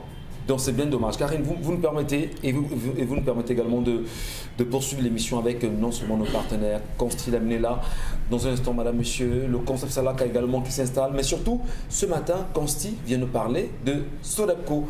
Bonjour Consti Lamine. Alors bonjour Michel Gatchou, bonjour à tous nos téléspectateurs. Je reviens encore ce matin pour parler de l'un des grands partenaires du concept Salaka, à savoir la société Sorebco. Oui, Sorebco, c'est plusieurs agences au Cameroun. Sorebco, c'est des produits de qualité. Sorebco, c'est les prix les plus bas en matière de ciment, en matière de carreaux, en matière de tôle, en matière, bien sûr, tout ce dont on a besoin pour la maison. Allez dans les magasins Sorebco et même les congélateurs, les réfrigérateurs, tous ces articles-là sont en pleine promotion du côté des magasins Sorebco. Et c'est également l'occasion pour moi ce matin de dire déjà merci à la société Sorebco qui a bel et bien soutenu les 20 ans de carrière de Consti Lamine. Oui, je dis bien, qui a donc soutenu les 20 ans de carrière de Consti Lamine. Nous allons tout de suite donc parler de cette grande vente promotionnelle du côté bien sûr des magasins Sorebco avec bien sûr le concours de la réalisation. Nous allons tout de suite commencer déjà par présenter les avantages, bien entendu, du produit qui vous sera présenté tout à l'heure. Alors ce matin, nous parlons des peintures. Oui, et pas n'importe lesquelles. Nous parlons de ces peintures-là qui nous ont bercés. Nous parlons de ces peintures-là qui permettent d'embellir nos maisons. Nous parlons de ces peintures-là qui permettent de traiter les murs des maisons. Ceux qui ont les murs, qui ont la moisissure, les murs écaillés, ceux qui ont bien entendu, qui veulent donner goût à leur maison pour ces fêtes de fin d'année. Alors, rendez-vous dans les magasins Sorebco parce que de ce côté-là, il se passe une grande promotion des peintures seigneurie. Oui, les peintures seigneurie sont en pleine promotion dans tous les magasins Sorebco. Nous allons déjà parler des avantages de ces peintures seigneurie. Comme avantage, les peintures seigneurie sont résistantes aux intempéries. Oui, ça résiste aux intempéries. Les peintures seigneurie sont de très bonne qualité. Les peintures seigneurie permettent également, bien sûr, de traiter les murs, permettent également de donner une beauté particulière à votre maison, à votre magasin, quel que soit le support dont on a besoin de peindre. Je vous conseille les peintures seigneurie qui sont bel et bien en pleine promotion dans tous les magasins Sorebco, que ce soit à Yaoundé, que ce soit à Garoua, que ce soit à Bertois, à Ibolova, Kribi, à Douala. C'est la promotion des peintures seigneurie, les peintures de très bonne qualité. Oh là là là là, évitez d'acheter n'importe quoi, évitez bien entendu les peintures qui vont détruire l'environnement, les peintures qui vont détruire votre santé. Allez dans les magasins Sorebco. et acheter les peintures Seigneurie. Nous allons tout de suite passer à l'acte commercial de ce matin, tout en rappelant déjà à tous nos téléspectateurs que dès que vous achetez 2 pots de peinture Seigneurie, chers téléspectateurs, vous recevez le 3e pot gratuitement. Oui, je dis bien 2 pots de peinture Seigneurie, bien entendu, c'est-à-dire de 25 kg achetés, vous recevez gratuitement un pot de peinture Eureka, qui est également une marque de la société PPG Cameroun. Et bien entendu, ces peintures Seigneurie sont disponibles en plusieurs variétés. Et ce matin, nous commençons déjà par le Pantex 800. Oui, le Pantex 800, qui est ce type de peinture de très très bonne qualité. Dès que vous achetez 2 pots de peinture de 25 kg de Pantex 800, on vous donne un pot de peinture Eureka, accompagné bien sûr d'un tube de teinte de votre choix. Donc, chers téléspectateurs, les numéros de téléphone, vous les avez à l'écran. C'est donc l'occasion de courir dans les agences Sorebco. Vous êtes en plein chantier, vous voulez changer votre maison, vous voulez décorer votre maison, alors rendez-vous dans les magasins Sorebco et achetez bien entendu les pots de peinture Seigneurie à des prix vraiment dérisoires. Nous allons toujours poursuivre avec bien entendu cette grande vente de peinture Seigneurie, cette fois-ci pour parler d'un autre modèle de peinture, notamment bien entendu les peintures Seigneurie Pantex 1300. Oui, il dit bien Pantex 1300. 2 pots de peinture de Pantex achetés 1300 francs. 1300 ans pour moi, chers téléspectateurs. Vous recevez bien entendu un pot de peinture Eureka dans tous les magasins Sorebco. Ce n'est pas tout. Les 5 premières personnes qui vont commander en plus du pot de peinture, c'est-à-dire Eureka, on vous donne bien entendu un pot de 4 kg de peinture qu'on vous donne gratuitement pour les 5 premières personnes à commander dès à présent les peintures Seigneurie dans les magasins Sorebco. Merci beaucoup, chers téléspectateurs. Soyez prudents, soyez conscients, soyez prévoyants. Achetez la qualité. Et la qualité, c'est avec Seigneurie dans tous les magasins Sorebco. Merci beaucoup, Constilamé. Merci à vous. On espère vous retrouver dans un instant, si tout se passe bien, pour une autre séquence, bien évidemment, de vente sur les antennes Equinox Télévision avec 10-12 le Zénith. Réélu au JICAM, Célestin Tawamba dénonce bien évidemment la loi des finances. Le président du groupement interpatronal du Cameroun a largement mérité les suffrages de ses pairs pour un second mandat. Dans son discours d'investiture, le nouvel élu est resté comme d'habitude très critique quant à l'environnement économique du Cameroun, mais il a promis que le JICAM continuera d'aller de l'avant. Il fera montre d'un volontarisme, d'expertise et d'efficacité pour faire triompher l'idéal d'entreprise et au-delà l'idéal de notre pays, le Cameroun, qui se trouve être un moment crucial bien évidemment de son histoire. Il est important bien sûr de mentionner que sur les 226 électeurs attendus, seuls 223 ont voté pour un score à l'arrivée, donc avec 10 bulletins nuls. C'est donc près de 95,51% que Célestin Tawamba a été reconduit avec le bureau exécutif bien évidemment à la tête du JICAM. Et on en profite pour vous rappeler, madame et messieurs, que le 27 décembre à Yaoundé, il s'organise au Palais des Sports un événement autour de la paix qui est très chère au Camerounais, mais surtout initié pour le retour de la paix dans les zones anglophones et surtout une paix dans le Cameroun entier, initié par un certain Rabouni Ier, événement majeur attendu. Les chefs traditionnels sont attendus, les autorités administratives sont attendues également là-bas et pas mal d'artistes aussi pour chanter la paix. On en parlera certainement dans les jours à venir sur Equinox Télévision le 27 décembre prochain. Et la revue des réseaux sociaux, Karine Santiago, nous vous écoutons ce matin. On s'intéresse à cet enseignant. Vous vous souvenez des fraudes, des cas de fraude au baccalauréat où les épreuves avaient fuité. Il y a cet enseignant Noutero Marie, professeur des collèges d'enseignement technique de la promotion Kumba novembre 2018, qui est écroué à la prison de Kondengui jusqu'ici parce que une élève était venue à la veille lui remettre une épreuve d'examen qu'il avait partagée dans le groupe des élèves qu'il tenait. Alors, l'épreuve d'examen était pour des généralistes. Lui, il n'est pas généraliste. C'était pas l'épreuve traitée avec correction, comme certains l'ont dit depuis le début. C'était une épreuve qu'il avait partagée comme ça. Et il ne savait pas que c'était cette épreuve-là forcément qui viendra à l'examen. Malheureusement pour lui, il est écroué en prison.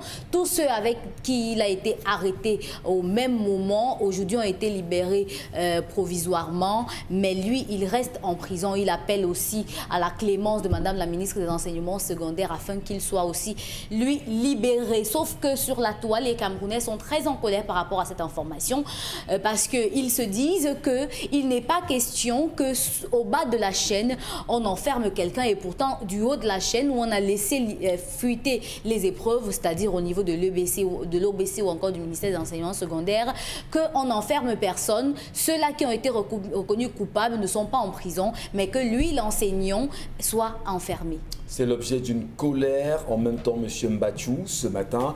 Comment peut-on expliquer que de l'office du baccalauréat camerounais, où des noms des Camerounais ont été cités, qu'on n'en fasse plus qu'à aujourd'hui, parce qu'en réalité, on vous dira qu'il y a eu un texte qui les encadre, qui encadre les sanctions pour ces derniers, pour une faute aussi grave qui a pratiquement, on va dire, dilué l'image du Cameroun dans la bêtise, dans la bestialité, dans la saleté, que la justice camerounaise choisisse délibérément de ne pas s'en saisir.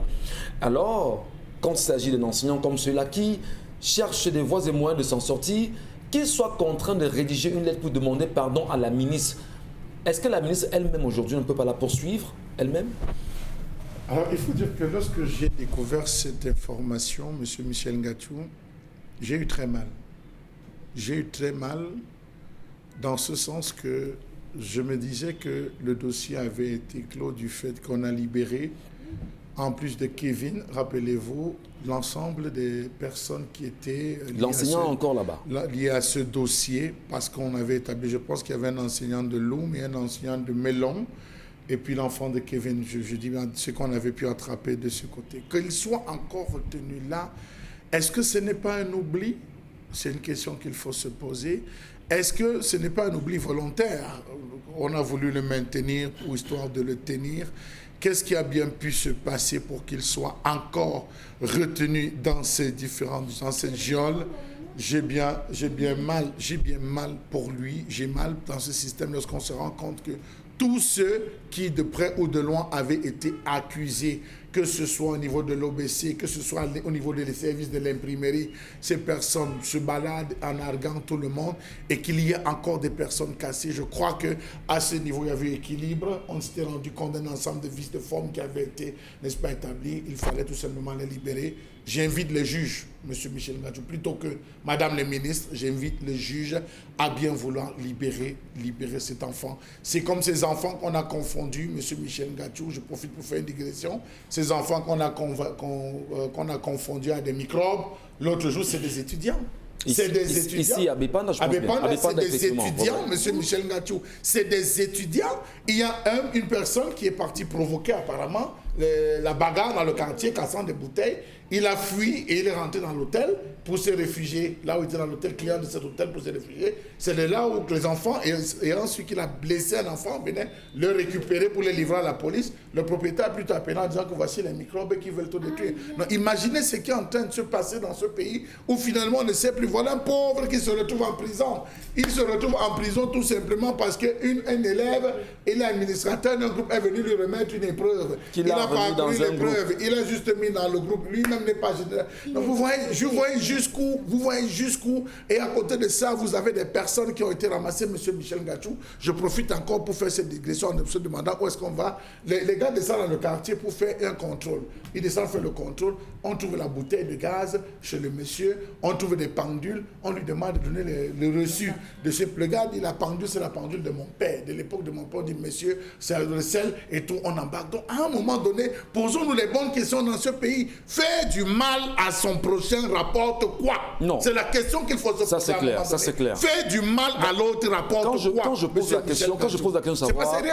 Vraiment avec tout le respect qu'on doit à la professeure, avec la ministre, le professeur Pauline Naloba-Yonga aujourd'hui, comment, Madame la ministre, vous êtes consciente qu'il y a des gars au niveau de l'office du baccalauréat camerounais qui ont été impliqués dans cette affaire?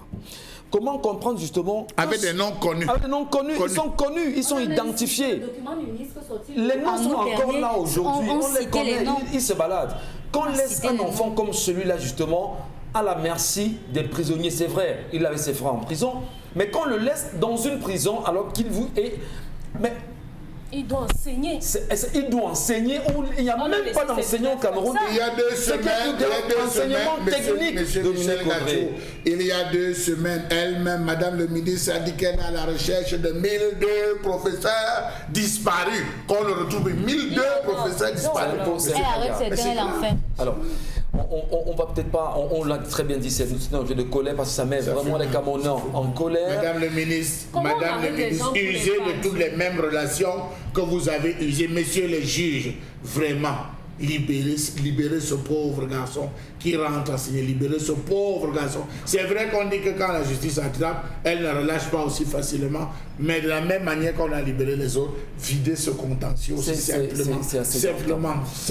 Allez, on va peut-être vous donner l'occasion, Dominique Audrey, rapidement un petit mot là-dessus. Non, par rapport à l'autre cas du monsieur qu'on a arrêté pour la pendule, mais au marché chinois, on vend les pendules là-bas. Lorsque vous allez là-bas, est-ce qu'on donne les factures? Est-ce qu'on donne les reçus? Les gens vendent les trucs dans les pouces. Le long des... On donne les reçus. Mais vous n'avez pas interrogé, vous, ce qui s'est passé à Bamenda avec Bamenda Clean. Parce qu'aujourd'hui, on va le dire, bon d'accord, Equinox, vous dites que c'est qui ne marche pas. Donc, on sait qu'il y a eu des gens, c'est qu'on est arrivé, on vous demande, on veut la facture de la télévision. Partout, même à Yaoundé. Vous n'avez pas de facture de télévision. Quand on prend la télévision, on prend la radio et on laisse le reste. Quand on achète à la brocante, on donne la facture. Quand vos maisons sont inondées et que tout se mouille, on vous demande encore la facture, on prend vos appareils et on vous embarque. Non, il faudrait quand même que... Voilà les trucs qui radicalisent les gens. C'est ça qui constitue une radicalisation au niveau du mental. Ouais. Allez, on va poursuivre Karine Chantière. Le deuxième sujet concerne notamment cette sortie du ministre Joseph Lé de la fonction publique qui, lors de l'entrée des élèves de la nouvelle promotion à l'ENAM, a fait un discours qui tensait pratiquement tous les défendeurs de la thèse de la suppression de l'ENAM en ces termes. Vous voici donc à l'ENAM, mes chers enfants, cette école au service de l'État et du citoyen, dont le prestige va au-delà des frontières nationales. Cette école toujours combattue, mais jamais abattue. Cette école qui a pour devise probité, humilité, excellence. Votre nom de baptême, résilience, est donc au-delà d'un symbole, tout un programme qui s'étendra tout au long de votre séjour au sein de votre école. Tous les regards sont braqués sur vous. Alors, ce qui a retenu l'attention, c'est l'expression toujours combattue, mais jamais abattue du ministre Joseph Lé, qui sonne comme si il y a des gens qui volontairement voudraient la suppression de l'ENAM et qui n'avaient pas de raison de vouloir la suppression de l'ENAM. Il y a énormément de raisons de vouloir la suppression de cette école. Et les personnes qui le disent sont connues. Donc quand je regarde ça me rappelle, j'ai eu la chance récemment de présenter un mariage à Yaoundé, chez Alain Mbachou Karine. Je vais vous raconter une petite anecdote. Alors que je présente le mariage, dans la salle justement, il y a au cadre forcément un ancien directeur général de l'ENAM. Et à chaque fois que je passe à côté de lui, il ne parle pas. Quand je suis à distance, il souffle à l'oreille. Quand je reviens, il ne parle pas. Et à un moment donné, il y a le papa du mari qui me dit « Equinox, vous voyez comment on a peur de vous, même quand vous passez pour rien, on a peur de vous. On ne peut plus s'exprimer librement quand vous êtes à côté. » Mais que non. En réalité, on parle de l'ENAM ce matin. L'ENAM, est-ce que c'est encore réluisant? Est-ce que c'est l'école de prestige qu'on a connue au bon moment Mengane? Est-ce qu'on devrait... Peut-être comme Joshua aussi l'a pensé à un moment donné, le SDF, il faudrait fermer l'ENAM. Est-ce que ce n'est pas tout ça qui met à mal le ministre de la fonction publique et de la réforme administrative aujourd'hui? Non, l'ENAM n'a jamais été considérée comme une école de prestige.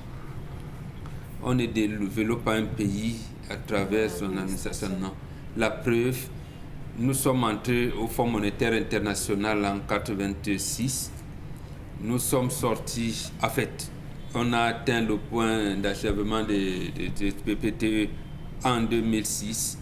On a considéré que, du moins les constats, c'est que c'est les fonctionnaires qui ont plus d'argent. Ouais. Et ont même plus d'argent que des entreprises. Un fonctionnaire peut facilement acheter une voiture de 60 millions qu'un privé ne ferait pas. Alors que dans la pratique, éventuellement, c'est le privé, c'est un gars du privé qui peut vite acheter. Quand les élèves, à un moment donné, passaient deux concours, l'école normale supérieure et l'ENAM, il abandonnait l'ENAM, il allait faire l'école normale supérieure. parlons pas de Polytechnique, donc les NAM étaient considérés en fait comme les gens qui n'ont pas des valeurs. On s'est rendu compte très tard parce que tout à l'heure on parle de corruption. Non, est-ce que les NAM sera une école où on forme les administrateurs, permettez l'expression, très corrompus? Oui, c'est là même le socle de la corruption. Même le Transparency International, la CONAC aussi le dit. C'est la justice, les impôts, les douanes et les régies financières. Voilà. Donc en fait, c'est les produits de l'ENAM qui sécrètent, entretiennent la corruption. Voilà. On ne peut pas, et c'est eux qui gâtent le pays. Depuis qu'on a commencé à leur confier des entreprises, vous avez les résultats. Or, vous avez une école qui est spécialisée pour les entreprises, l'ESSEC. Pourquoi on n'a pas fait une passerelle entre les produits ESSEC et le management public? Voilà, donc c'est une école à fermer, c'est une école à dissoudre. Donc, quel que soit ce que dit le ministre de la fonction publique et de la réforme administrative, l'ENAM ne sert à rien, c'est ça? Pour l'ENAM ne sert à rien, c'est une école à dissoudre. Même en France, il y a un débat pareil sur l'ENA. C'est une école à dissoudre. Voilà. D'abord, vous n'avez jamais vu le seul magistrat. D'abord, il n'était même pas sorti de l'ENAM, mais le seul magistrat qui a voulu, c'est Assira Ngouté. Et quand il a donné les vrais résultats des législatives en 92, c'est pas le tout, on l'a, parce qu'il a fait un tour à, je ne sais pas, à Kigali ou tout ça, non, à Arusha, il est venu, on lui a même suspendu sa pension. Voilà. Il a été suspendu, je ne sais pas s'il a commencé à toucher sa pension. Donc, les magistrats intègres sont des magistrats d'une certaine génération. Mais c'est maintenant, bon, il y en a quand même qui sont intègres par leur éducation en famille. Mais les NAM les gâtent. Voilà. Il faut simplement, avant de passer voir Constille Lamine, il va peut-être falloir faire un petit mot à ceux qui rentrent à l'ENAM et qui très souvent ont l'impression qu'on est entré à l'ENAM, on est au-dessus de tout le monde. N'oubliez pas qu'on va tous mourir et laisser l'ENAM. Merci à vous. Oui, nous mourrons avant. Oui, manger l'argent, vous voulez manger, vous n'avez pas de conscience, mais nous allons mourir. On va tous mourir et laisser les NAM. Il a Yaoundé, je suis ici à Baba. Merci beaucoup. Vous avez ce qu'ils disent? Non. Le premier avantage qu'on a, c'est la voiture bien climatisée et bien chaussée. Merci beaucoup. Vous riez, c'est ça qui se passe. Oui, nous allons à pied, c'est pas difficile. Bon, on accepte, on évolue comme ça. C'est pas difficile. Et ils ont leur argent chaque mois qu'ils leur ils nous narguent. Pendant que vous sortez de l'école normale, vous devez attendre 5 mois. Quand nous dormons bien et nous revenons travailler le matin, on est lucide. Un ingénieur sorti de Polytechnique. Donc, vous les entendez, Nam Karim, c'est pas une affaire de dormir bien. Vous les entendez, Nam? Parce que si c'était le sommeil que tout le monde cherchait, c'est que nous tous on dort. C'est pas le sommeil que les gens veulent. Non, nous on a les moustiques. Vous savez qu'il est plus difficile pour un pauvre de dormir que pour un riche de dormir. Il dort avec la clim. Les moustiques ne le touchent pas. Ah, là c'est le physique, hein? On dort, non, on parle du sommeil. Laissez le spirituel là, c'est avec Dieu qu'on va voir ça.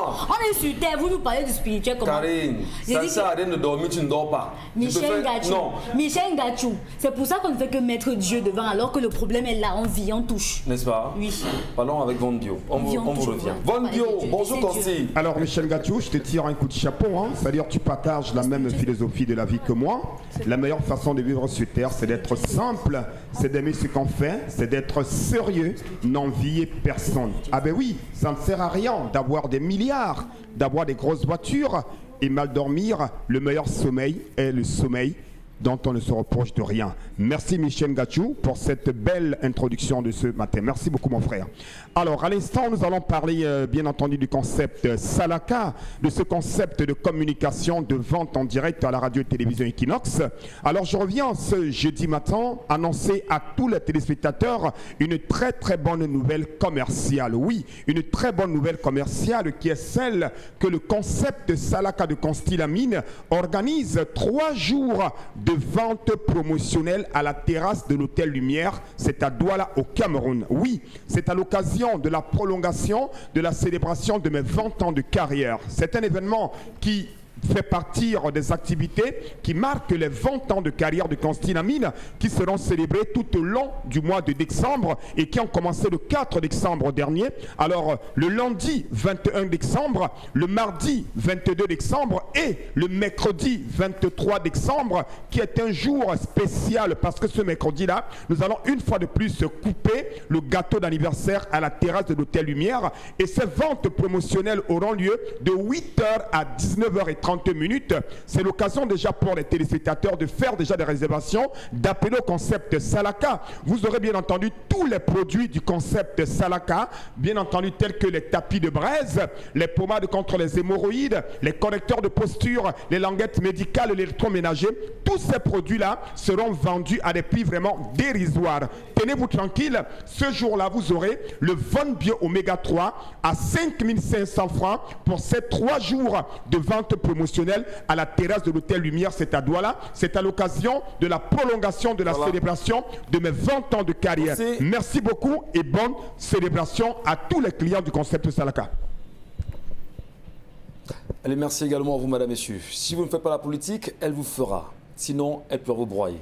Demain, 10h.